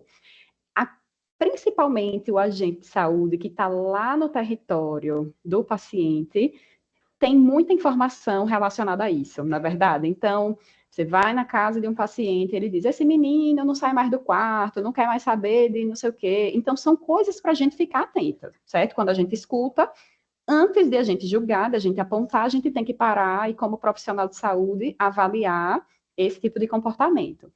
Terceiro, ficar atento para falas como: eu ando pensando besteira, eu acho que a minha família ficaria melhor se eu não estivesse aqui, ou então, eu não estarei aqui no próximo ano. Então, você começa a perceber que a pessoa não tem planos, né, para o aniversário, o Natal, o ano que vem, tem ali uma desesperança com o futuro. Estou com pensamentos ruins, né? Esse aqui, primeiro, eu acho que é o mais clássico, eu ando pensando besteira. Então, a gente, antes de já ofertar uma resposta, muitas vezes apressada, de não, mas não pense não, fique feliz porque você tem uma família linda, a gente tem que convidar a pessoa para explicar. Pensando besteira, o que é que você anda pensando? Leva para um lugar calmo, para um lugar reservado e deixa a pessoa expressar o que ela sente. 3, avaliar a presença dos 4D, né? A gente sistematiza assim. Então, depressão, desesperança, desamparo ou desespero. Se tiver os 4D e algumas frases de alerta, a gente tem sim que parar e avaliar com mais calma o risco de suicídio. Aqui eu trouxe a estratificação de risco. Então, você já colheu ali o depoimento, a fala, né, do paciente com paciência, com abertura, sem julgamento, você já ouviu. Agora você vai saber como que você faz essa avaliação de risco. Então, baixo risco, médio risco e alto risco. São 3 formas de classificar. Eu não vou ler todas, porque, de novo, né, eu vou oferecer esse material, vou disponibilizar, mas para a gente sentir mais ou menos o que diferencia o baixo do médio e do alto. Vamos lá, baixo risco. Então, não tem tentativa de suicídio prévia, ideias de suicídio são passageiras e não são perturbadoras, não tem um planejamento, aí lá mais para baixo, não apresenta impulsividade, tem uma boa adesão ao tratamento e tem uma rede de apoio funcional. Esse é importantíssimo. Esse último item da rede de apoio funcional é importantíssimo. Segundo, médio risco. Tem uma tentativa de suicídio prévia, tem ideias de suicídios persistentes e percebidas como solução, ou seja, né, você já começa a perceber que a pessoa está atribuindo o suicídio como solução para algum problema. Não apresenta impulsividade, não abusa, nem depende de álcool ou outras drogas, e tem uma rede de apoio mesmo que limitada. Então, você percebe que é ali um equilíbrio, uma transição entre o baixo e o alto risco. E aí, agora, o alto risco. Tentativa de suicídio prévia, tem planejamento e acesso a métodos, tem depressão grave, há presença de sintomas psicóticos, não apresenta foco ou insight para mudanças, tem um comportamento impulsivo, não adere a tratamento, e o mais importante, eu diria, tem rede de apoio disfuncional ou inexistente. E aí, o que que a gente faz em cada caso, né? Vocês vão perceber aqui que tem algumas orientações do que fazer quando você se deparar com cada um dessas situações, que eu vou passar mais rapidamente por aqui, certo? Mas só para a gente ter uma perspectiva do que é. Então, baixo risco, você vai permitir a expressão emocional, você vai fortalecer os fatores de proteção, você vai acompanhar e reavaliar com frequência, reforçando aqui a importância do acompanhamento longitudinal mesmo, né? Que é aquela coisa de eu não encaminho e esqueço o paciente, de forma nenhuma. Eu encaminho e continuo acompanhando aquele paciente. Então, acompanhar e reavaliar com frequência, vou registrar em prontuário, vou prestar algumas orientações. Médio risco, vou mobilizar o suporte familiar, vou mobilizar o suporte, repetiu aqui, né? O suporte familiar, vou encaminhar os serviços especializados de saúde mental, conforme as notas técnicas. Vou realizar a busca ativa após a alta hospitalar por tentativa. Alto risco. Se tiver sinais de alerta de risco iminente, aí é que entra considerar a internação, né? Que é o que não aparece aqui no médio risco. Seguindo, então, agora sendo mais específico ainda, Yasmin, eu estou com esse paciente na minha frente. Como é que eu posso? Você disse lá atrás que eu deveria deixá-lo se expressar, e é verdade, mas como é que eu faço isso? Porque talvez para você seja um pouco mais fácil, mas para mim, que estou ali no meu dia a dia, às vezes eu fico inseguro, né? A gente parando para refletir o porquê de tantos encaminhamentos, tem vários motivos, mas um deles também é esse. O profissional se sente inseguro, às vezes, em como lidar com o paciente com comportamento suicida, e aí encaminha logo. Teve até uma fala trazida pelo Marcos, né, no estudo, que era isso, eu encaminho logo para minha enfermeira que ela vai saber o que fazer. E eu diria que muitos enfermeiros fazem isso com a gente, né, com o psicólogo. Então, eu encaminho logo para o psicólogo, que ele vai saber o que fazer. Então, aqui eu vou dar algumas orientações de como fazer uma escuta mais acolhedora. Então, primeiro, permita que a pessoa expresse os seus sentimentos livremente. Ouça atentamente, com calma. Busque entender os sentimentos da pessoa. Exerça sua empatia. Ou seja, o que é empatia, né? É você tentar enxergar aquela situação não a partir do seu próprio olhar. Você vai tirar o óculos, a sua lente, da sua história, dos seus valores, e vai tentar fazer um exercício de olhar aquela situação pela ótica da pessoa que está conversando com você. Dê mensagens não verbais de aceitação e respeito. Então, acenar com a cabeça, prestar atenção, né? Não parar para consultar o celular, por exemplo. Expresse respeito pelas opiniões e pelos valores da pessoa, mesmo que discorde. Você não precisa concordar, mas expresse respeito, já que essa pessoa está se sentindo confortável de se abrir com você no momento talvez mais desafiador da vida dela. Mostre sua preocupação, seu cuidado e sua afeição e foque nos sentimentos da pessoa. Segundo passo, após ouvir a pessoa, ajude a ver os pontos fortes. Por exemplo, reforce que a escolha de procurar ajuda foi boa. Valide os seus sentimentos, ajude a recuperar o controle da situação. Identifique a rede de apoio daquela pessoa. Você vai perceber na fala dela que às vezes ela vai trazendo, né, as pessoas da vida dela. Então, a única coisa que eu tinha era a minha companheira e ela se divorciou de mim. Então, você ali já vai entender que tem uma pessoa de confiança naquela relação, talvez seja aquela pessoa que a gente vai acionar. Às vezes a gente acha que sempre vai ser alguém da família, né? Mas não, gente, nem sempre. Inclusive, é importante a gente perceber isso na fala do paciente. Às vezes ele tem uma família tão disfuncional que a pior fonte que a gente pode acionar é a família. Então, vai ter que ter essa sensibilidade também na hora de tentar identificar quais são as figuras de confiança que o paciente está trazendo para você no discurso dele. Demonstre que aceita o desejo da pessoa de não sentir dor, mas que irá ajudá-la a encontrar alternativas mais saudáveis para lidar com essa dor, do que desistir da vida, né? Pense junto com a pessoa em meios saudáveis para lidar com o sofrimento. Quando apropriado, envolva família, amigos e outros, quando apropriado, né? Terceiro, proceda com as ações orientadas nos slides anteriores, né? Aqueles esqueminhas que conversou. Yasmin, e o que não fazer? O que é que eu tenho que prestar atenção para eu não acabar fazendo nessa abordagem com o paciente? Vamos lá. Não aborde a pessoa de forma inquisitória. Entenda que a pessoa, naquele momento, ela está angustiada, ela está confusa. Então, evitar uma abordagem inquisitória dessa pessoa que está conversando com você. Não faça críticas, julgamentos ou desafios, por exemplo. Eu duvido que você faça isso. Você está dizendo isso só para chamar atenção. Parece absurdo, mas existe ainda. Eu mesma recebo depoimentos de pessoas no dia a dia que escutam esse tipo de fala. Não demonstre que está chocado ou muito emocionado com os relatos. Aí vem um desafio, né? Porque a gente que é da saúde mental já está um pouquinho mais calejado para isso. Mas, no momento, evitar, dentro das suas possibilidades, gente, a gente sabe que não somos robôs, né? Então, eu sei que às vezes é incontrolável, mas se for possível, evite expressões como menina, sério, jura? Não, então não faça isso, porque a pessoa pode ficar constrangida, né? Não se apresse por dar soluções, impedindo a pessoa de expor seus sentimentos negativos. Veja, se uma pessoa chegou ao ponto de considerar desistir da vida dela, é muito improvável que em uma conversa tão breve você vá ter a solução da vida da pessoa nas suas mãos, você concorda? Então, não se apresse por dar soluções. O mais importante nesse contato é dar acolhimento, é ser ouvido, né? É ser ouvidos, é dar afeto, compreensão. Isso é mais precioso do que qualquer solução apressada que a gente tente dar.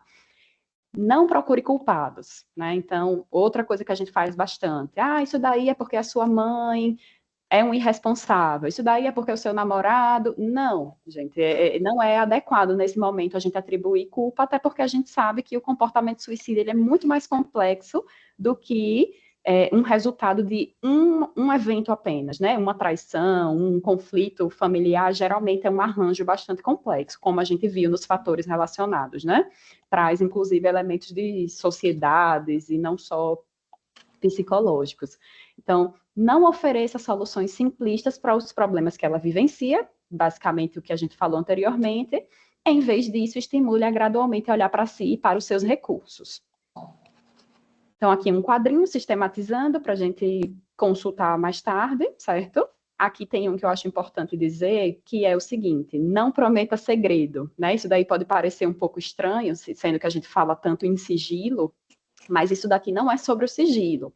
É sobre o fato de que a gente não pode prometer que não vai falar para ninguém se a gente está vendo que ela tem um risco alto de suicídio. A gente não vai encaminhar, a gente não vai acionar a rede, então a gente vai falar para alguém. Isso pode trazer alguma sensação de traição por parte da pessoa que escolheu se abrir com você. Então, não prometer segredo, certo? O restante, basicamente, a gente mencionou, fica aí sistematizado para consultas depois.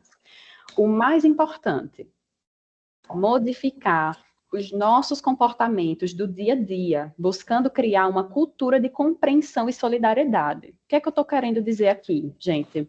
E tão importante quanto esse debate que a gente está fazendo aqui de como abordar, como avaliar, o que sugerir, é a gente ficar atento às nossas posturas no dia a dia. Então, eu vou dar um exemplo.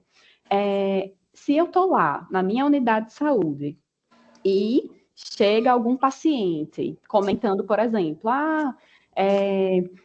fulano de tal não quer trabalhar, só vive dentro do quarto, só quer saber de jogar, não sei o quê, coisas do tipo.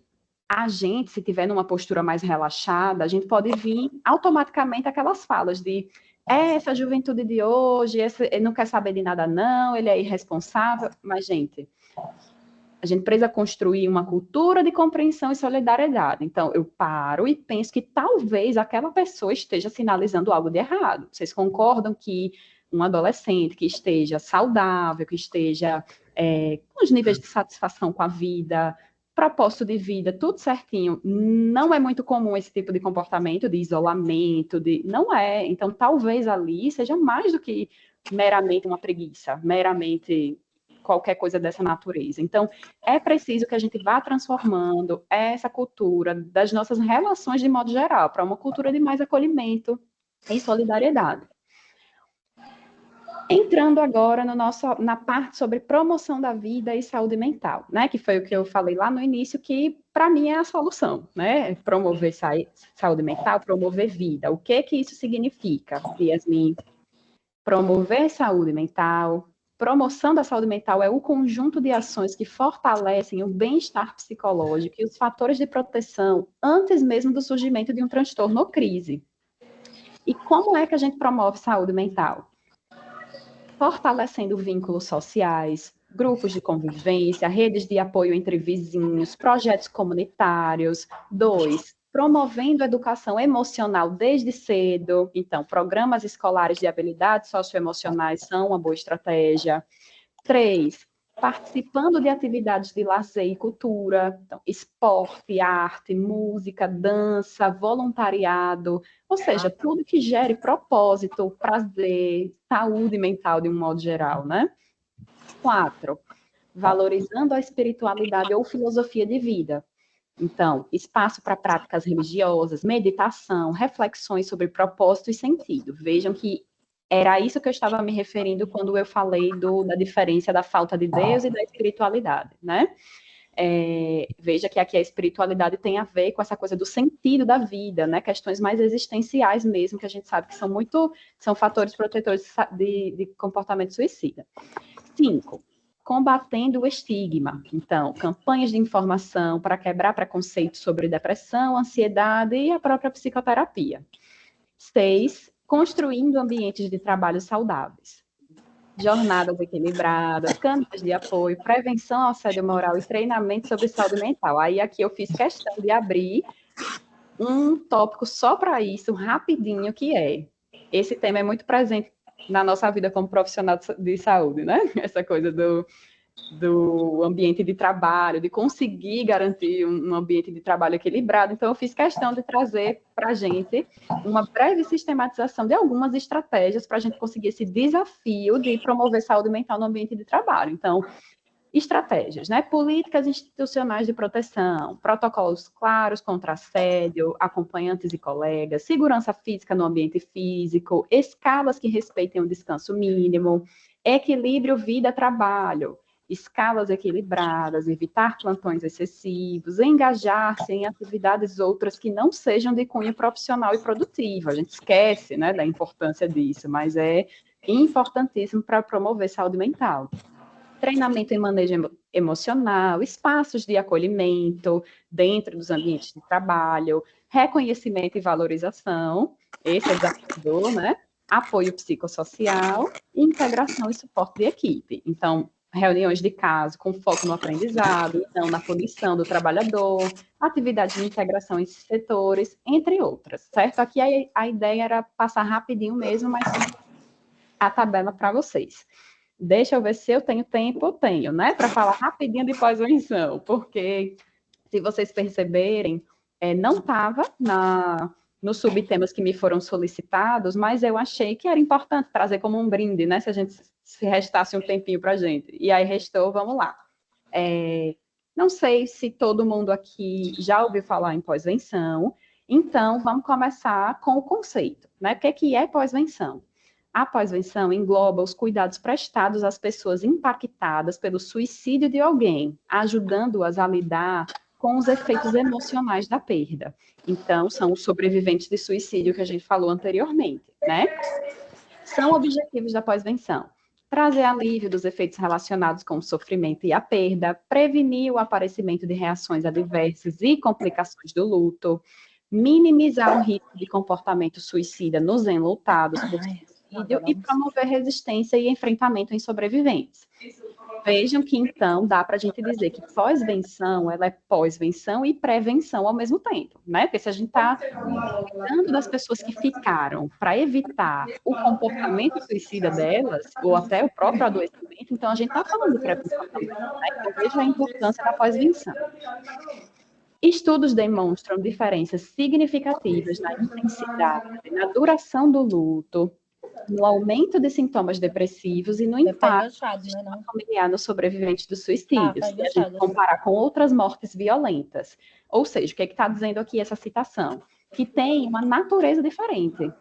Você perder alguém para o suicídio tem uma natureza diferente do que você perder alguém para um infarto, ou até para outras mortes violentas, né? E é por isso que foi tão importante criar esse conceito da pós-venção, que é um conceito da suicidologia. E aí, eu estou lá no meu território, fiquei sabendo que teve um paciente que cometeu suicídio, e como é que eu abordo esse familiar? Como é que eu ajusto ali o meu contato com esse familiar? Então, a intervenção logo após a notícia de morte tem como objetivo reconhecer a vulnerabilidade ao comportamento suicida dos sobreviventes, aliviar ou reduzir o risco individual ou coletivo e realizar o funcionamento de recursos de apoio. Aqui eu trago algumas orientações mais sistematizadas de como a gente fazer a primeira abordagem. Então, quando possível, apresente-se e verifique se a família compreendeu a notícia. Ausência de distorção, não apresente expectativa de retorno daquela pessoa que cometeu suicídio ou se está com dificuldade de acreditar na morte. Permita a expressão de emoções e fique ao lado dos familiares sem interromper. Seja paciente e deixe a pessoa livre para falar sobre o que precisar. Não é necessário evitar o nome da pessoa que faleceu. Você pode abordar tranquilamente, até porque a gente não está querendo apagá-la da história, né? A gente quer, na verdade, lembrar com carinho, com zelo, com tudo que aquela pessoa significou na vida de quem ficou. Em alguns momentos, você pode se sentir sem saber o que dizer, mas a sua presença e escuta são muito importantes.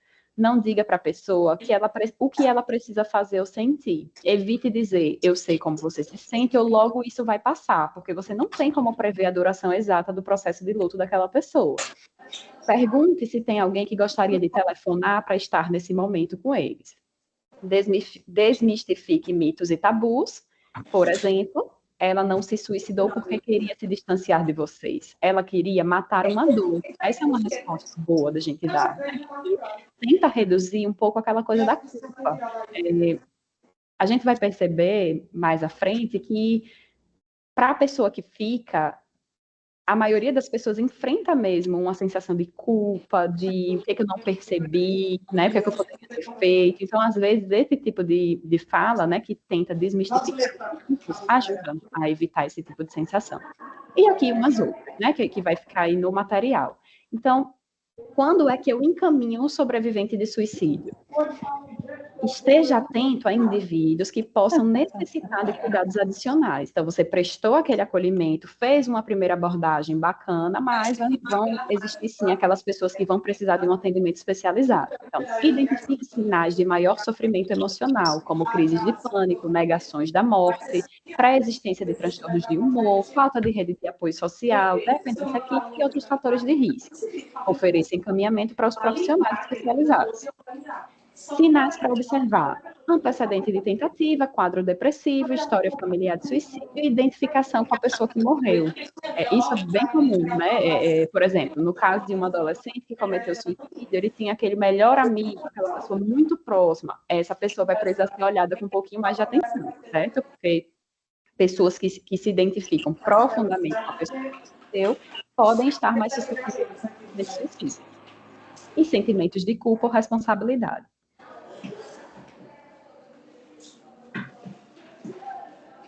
E por último, pessoal, para finalizar e para a gente poder ir almoçar, trouxe aqui rapidinho o autocuidado. É só uma reflexão mesmo, adicional que eu coloquei, que é o seguinte: a gente sabe que, né, atender pessoas com comportamento suicida pode ser um desafio.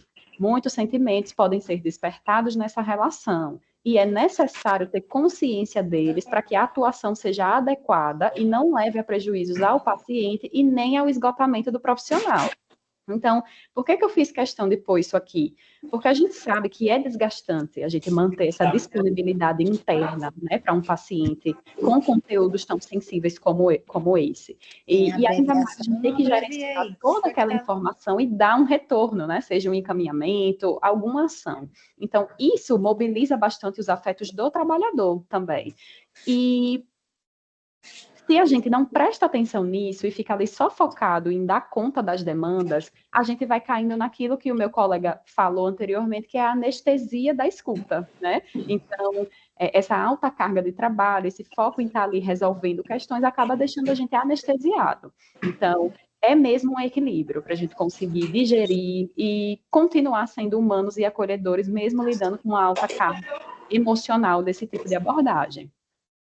Então, identificar os recursos existentes para gerenciar o estresse e respeitar os próprios limites são algumas ações protetoras.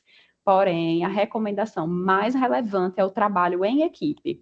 Então, aquele seu colega que está ali com você na lida, né, no dia a dia, precisam estar junto também, certo? Então, isso divide a carga de trabalho, isso potencializa a atuação, porque a gente tem ali mais olhares, né, junto do nosso, e isso amplia possibilidades de recursos, de modo geral, e do mesmo jeito que a gente quer receber esse apoio, a gente tem que ofertar também esse apoio. Então, é um cuidado mútuo. Eu com meu colega comigo, a gente cuidando da forma melhor do paciente.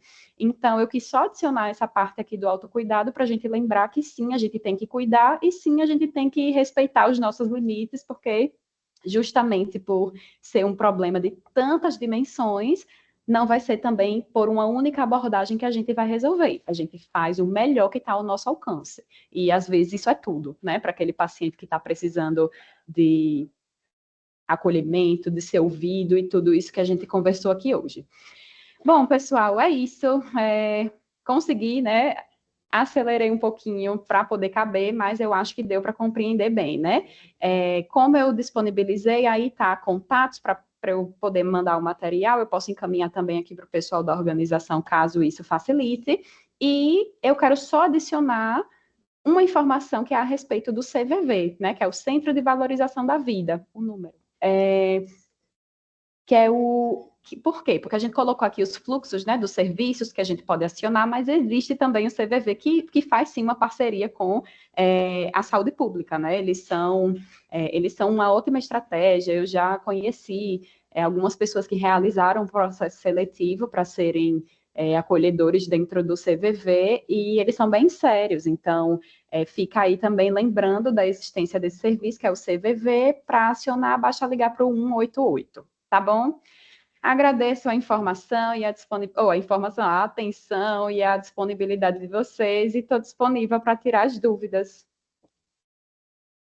Olá, pessoal, bom dia a todos. Entrei aqui como mediadora para cumprimentar esses profissionais maravilhosos que eu tenho a sorte de ter como amigos. Bruno precisou se ausentar por motivos pessoais, e aí eu entrei para a gente finalizar essa mediação, né, desse encontro incrível. Foi maravilhoso, estou com vocês desde o comecinho. Muito obrigada mesmo. É um tema muito rico e urgente, né? A gente que trabalha na APS, profissionais de saúde, ontem mesmo teve uma reportagem, né, no Fantástico sobre a questão da violência, então isso também repercute e gera alguns problemas e alguns gatilhos também em alguns profissionais, né? E a gente vê que a prevenção mesmo está na conexão, né, dos determinantes sociais condicionantes de saúde, né, educação, lazer, saúde mesmo, propriamente dita. Temos aqui duas perguntas. Uma é para Marcos. Achei aqui. Marcos, quais as dificuldades relacionadas pelos profissionais de saúde, profissionais na atenção primária para o atendimento em saúde mental? Então, tanto na prática clínica, nesse tempo que eu me formei, eu sempre trabalhei na atenção primária. E uma das coisas que sempre me falavam era sobre a questão do medo. Temer abordar esse tipo de paciente, esse tipo de usuário, e não saber como falar nem como iniciar o acolhimento. Eu creio que um dos slides eu cheguei a falar isso sobre uma das principais dificuldades, que eu ainda acredito que seja essa questão da falta de capacitação em saúde mental dos profissionais da APS. Educação continuada, independente do mês abordado pelo Ministério da Saúde para nossas campanhas de informação e prevenção, acho que teria que ser obrigatoriamente um cronograma municipal. Tanto é que isso dá repercussão positiva, né, no quesito de como abordar os pacientes. Outras coisas também que eu pude observar foi em relação aos tabus. Os tabus citados pela Yasmin, elas estão extremamente adentrados na atenção básica nos profissionais, iniciando pelo acolhimento, que ele deve ser universal dos profissionais, pela gerência, pelo ACS, que vai a campo buscar esse usuário para a gente dar o mínimo de dignidade no atendimento, e o próprio desconhecimento. Então, saber sobre, né, como encaminhar, saber dos mecanismos, né, que o município se disponibiliza para realizar esse tipo de acompanhamento, e seja por meio até de discussões, né, de equipe multi, tenha sido a grande dificuldade que eu tenho presenciado com relação a isso. Saber quando encaminhar e saber por que encaminhar ao serviço especializado também é outro fator extremamente importante. Num passado não muito distante, tivemos um profissional, psiquiatra, que ele tinha uma visão bem detalhada da intervenção do serviço especializado com o serviço de atenção básica. Então, ele abrangeu esse cuidado, que eu estava até comentando com um colega sobre isso, e infelizmente ele não está mais conosco, mas ele tinha muita visão desse atendimento coletivo e multiprofissional. Então, isso também faz diferença e diminuiria com certeza essas discrepâncias, né, esses tabus entre o atendimento de saúde mental em ser algo especializado ou ser algo inerente ao serviço público de saúde ou qualquer outro serviço. Exatamente. Yasmin, acrescenta mais alguma coisa? Pessoal, pelo que eu entendi, tem uma pergunta apenas. Eu não sei se o pessoal está organizando outras que não sejam pelo chat aqui do Teams, mas alguém me perguntou, achei aqui a Rita Trindade, é você? A Rita me perguntou. Por que existe o tabu em falar sobre o suicídio? A gente falou muito aqui em tabu, né, em mitos e tudo mais, e a gente tem que entender de onde é que vem. Eu falei rapidinho, mas não aprofundei. Que é, principalmente, eu diria que por dois motivos. O primeiro é pela associação frequente com transtornos mentais, e os próprios transtornos mentais já são bastante estigmatizados, né, por conta de todo aquele debate sobre normalidade e anormalidade, que o Marcos trouxe também, a nau dos loucos, né, sempre foram pessoas excluídas, silenciadas. Ele trouxe, e eu reforço a recomendação sobre o livro do Holocausto Brasileiro. Eu visitei o Museu da Loucura, que fica lá em Barbacena, e você fica sem palavras mesmo, pelo que essas pessoas passaram, viveram, e hoje em dia, por mais que a gente possa dizer que essa parte dos manicômios físicos, eles foram superados, os portadores de transtornos mentais de hoje em dia enfrentam estigmas, dessa vez não tão físicos, mas mentais, com certeza. Então, o primeiro motivo seria essa associação frequente com os transtornos mentais de modo geral, e o segundo, pelo tópico trazido de que rompe muito com o discurso, né, da vida a todo custo, né, vai contra todo um esforço científico e médico de garantia da vida. Então, aquela pessoa que escolhe tirar a própria vida, isso é perturbador, se você parar para analisar, né? É perturbador a pessoa escolher desistir de viver, sendo que a gente está aqui tão focado em garantir a vida. E isso me remeteu a um episódio que eu vivi na semana passada, que foi: eu estava atendendo uma paciente que ela tinha chegado no ambulatório por conta de um diagnóstico de câncer. Então, aquilo perturbou ela tanto que ela adoeceu. Aí, tudo bem, a gente fez lá a intervenção psicológica, né? Imediatamente depois, a paciente seguinte era uma paciente com ideação suicida fortíssima, e ela me lança a frase: meu Deus, tudo que eu queria era ter um câncer, porque resolveria tudo. Então, imediatamente depois, uma da outra, né? Então, vê como isso perturba, né? Anterior, querendo garantir a vida a todo custo, fazer o tratamento dela, ninguém está colocando isso em questão, e a que vinha posteriormente só pedia para ter uma doença para poder ser mais fácil, né? Sair desse mundo. Então, é perturbador porque rompe com a lógica que a gente está acostumado como pessoa e como profissional de saúde ainda mais. Fora também a presença do discurso religioso que eu citei, de que é visto como pecado, né? Isso também é bastante importante. Inclusive nesse receio que muitas pessoas ficam de prestar uma mensagem de apoio. Muitas vezes a pessoa fica constrangida em prestar apoio ao familiar, porque nem ela sabe o que dizer. Quando é uma morte natural, a gente diz o quê? Ah, não, confie nos planos de Deus, né? A gente atribui, tem algo para ser dito. E quando a pessoa escolheu tirar a própria vida, o que é que a gente diz, né? Então, tem mesmo uma peculiaridade nessa forma de morte, como a gente viu. Então, eu diria que por esses três principais motivos, certo? O primeiro, a relação com os transtornos mentais. Segundo, a presença, o rompimento com o discurso médico. E terceiro, esse constrangimento gerado aí também pelo discurso religioso. Espero que eu tenha respondido. Perfeito, respondeu. Muito bom, pessoal. E que bom que vai ficar gravado, né, no YouTube do Telesaúde. Vou até para Marcos. Tem mais alguma? Acho que não, né? Não. Eu estava vendo aqui, tem uma pergunta aqui que foi relatada aqui sobre os profissionais, foi o Aníbal, comentou aqui: como ocorre o fluxo de encaminhamento para a rede de saúde mental na prática, na APS e EMULT até o CAPS? Tem uma pergunta aqui. Qual é o nome de quem perguntou? Qual é o fluxo? Aníbal. Qual é o fluxo? Eu tenho uma boa notícia para você que a gente ficou sabendo agora há pouco por Rita.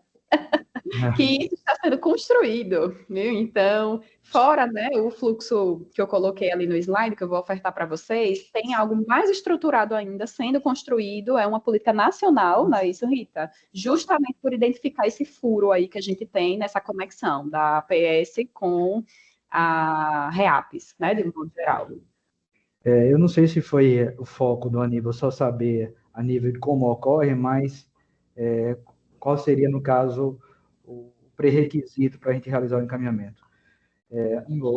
Depende muito de município a município, né? A gente está falando de estado, de Brasil, e a depender do município, se tiver uma rede de suporte, creio que a maioria já tem vinculada, ou a assistência psicossocial, ou a rede de urgência e emergência, pelo menos transporte do suposto paciente em ideação ou transtorno suicida, existem alguns critérios clínicos sociais, tem uma portaria do Ministério da Saúde, do número 3088/2011, que ele coloca alguns critérios para que os pacientes sejam admitidos no CAPS. Alguns critérios são os seguintes: é o transtorno mental grave e persistente, transtorno bipolar, transtorno grave do humor, de personalidade, alguns transtornos relacionados a álcool. Alguns municípios têm esse suporte para dar para os pacientes que são adictos ao transtorno de álcool e drogas, crises psíquicas agudas e transtornos mentais na infância. Não é obrigatório a gente saber diagnosticar a nível de transtorno na APS, basta a gente identificar, geralmente, como seria a minha prática clínica, pessoalmente.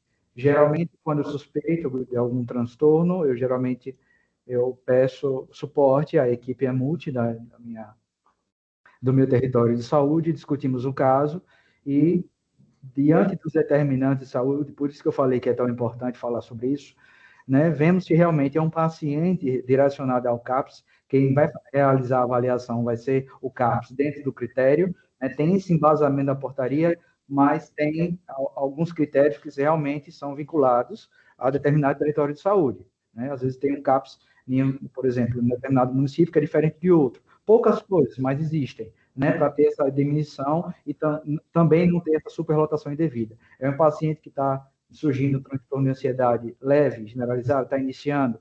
É um paciente que está com sofrimento mental pós-perda de um ente querido, um sofrimento de luto. Realmente a gente precisa medicalizar. Primeiramente, a gente precisa acolher, ouvir, discutir, trabalhar em equipe para saber seria a melhor condução desse tipo de caso. Creio que de outra parte, acho que seja isso. Isso mesmo. Essa foi a última pergunta, né?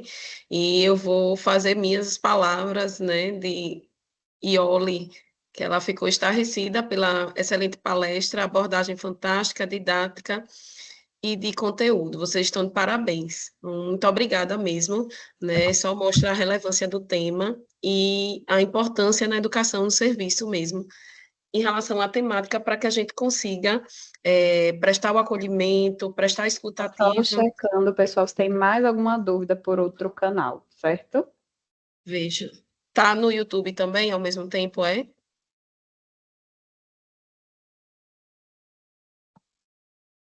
Não, Aqui, não tá no YouTube, não. aqui já foram, só tinha essas duas mesmo, tá? Aqui tem outra que chegou agora. Aurenberg. Dentro dessa abordagem biopsicossocial, que leva em consideração diversos fatores, o que nos depara com várias camadas, e algumas delas como não garantia de direitos, pensando na vulnerabilidade alimentar e socioeconômica. Qual o caminho?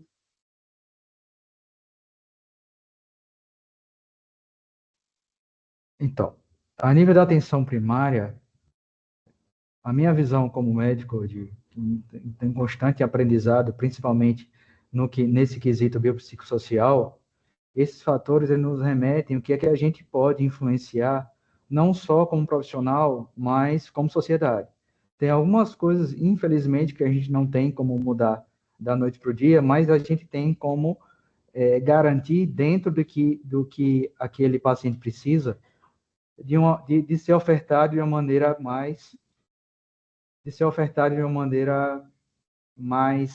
mais equidade. Então, veja só, dentro da minha realidade, vou trazer como exemplo, eu trabalho hoje em dia na comunidade de assentados do MST, no município de Capela.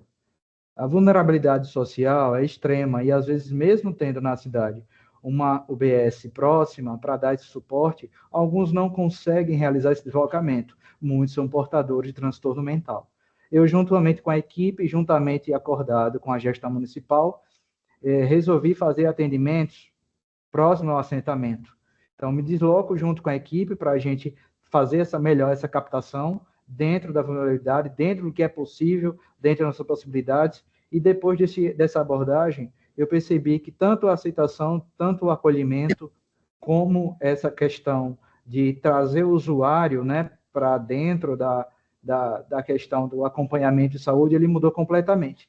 É uma situação de vulnerabilidade social, mas que a gente tenta contornar o máximo possível, né, quando sequer a gente tem um resultado, mesmo que seja inicialmente um projeto, vai fazer mais ou menos um ano, a gente já tendo resultados positivos. Outra coisa que eu posso falar como experiência profissional, que eu já fui plantonista do sistema prisional do Estado.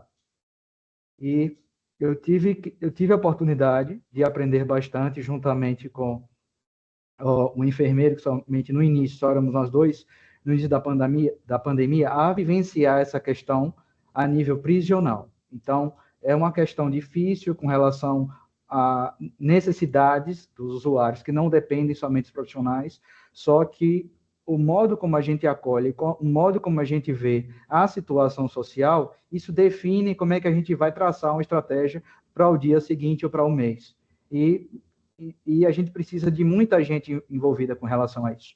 Alguns do sistema, outros fora do sistema. A gente precisa da ajuda da Secretaria de Saúde, a gente precisou da ajuda do município, né, para suprir o que a Secretaria dava suporte, mas para auxiliar ainda a Secretaria. Então, a gente realmente tinha que correr atrás disso, porque a gente estava querendo dar o mínimo. E o mínimo seria a atenção, o cuidado, né, para o que realmente tinha disponível, e mesmo assim é inerente a situação, né, de vulnerabilidade, de política de saúde, essa questão do adoecimento dentro do cárcere.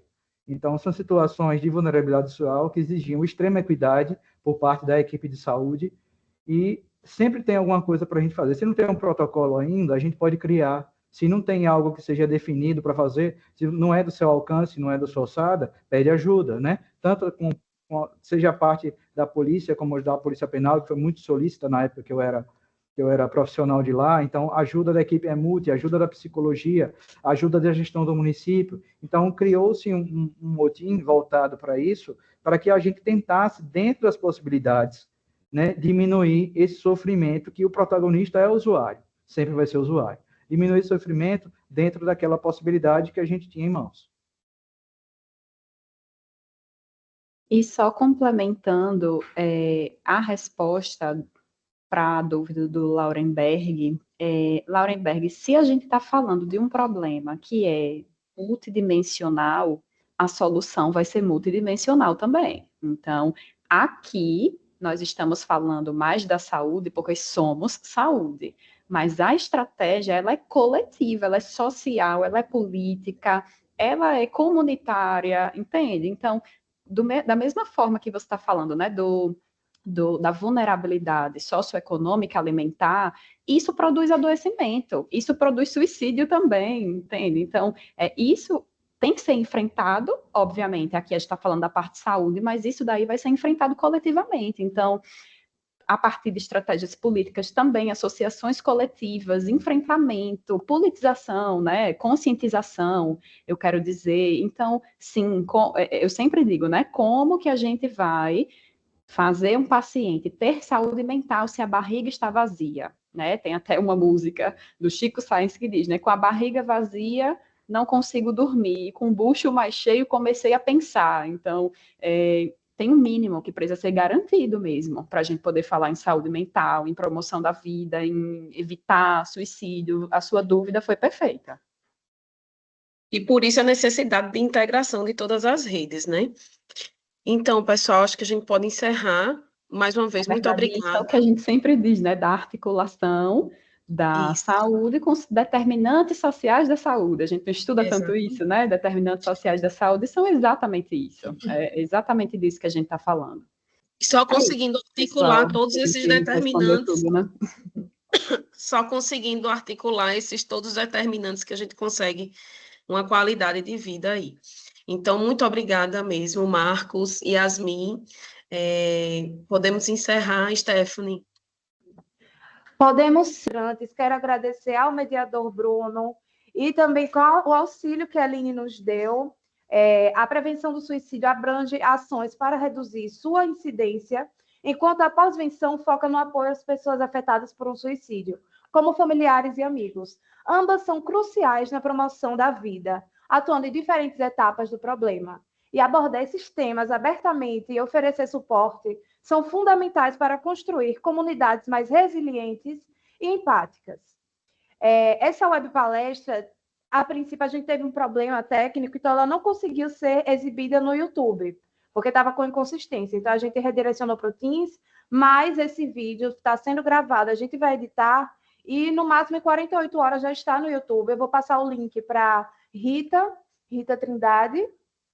Aí ela vai repassar para os palestrantes e aí vocês podem solicitar, repassar para outros colegas que vocês vão ter acesso a essa capacitação, certo? E aproveita para nos seguir nas nossas redes sociais, nós temos Instagram, nós temos sites, a gente desenvolve pílulas do conhecimento, que também tem o viés de capacitação, certo? Essa é uma iniciativa que acontece graças à parceria com o Governo do Estado de Sergipe, a Secretaria de Estado da Saúde, a Fundação Estadual de Saúde, a Escola de Saúde Pública de Sergipe, a ESP, que fica aqui dentro da FUNESA, e nós do Núcleo Telesaúde Sergipe. Muito obrigada a todos e até a próxima.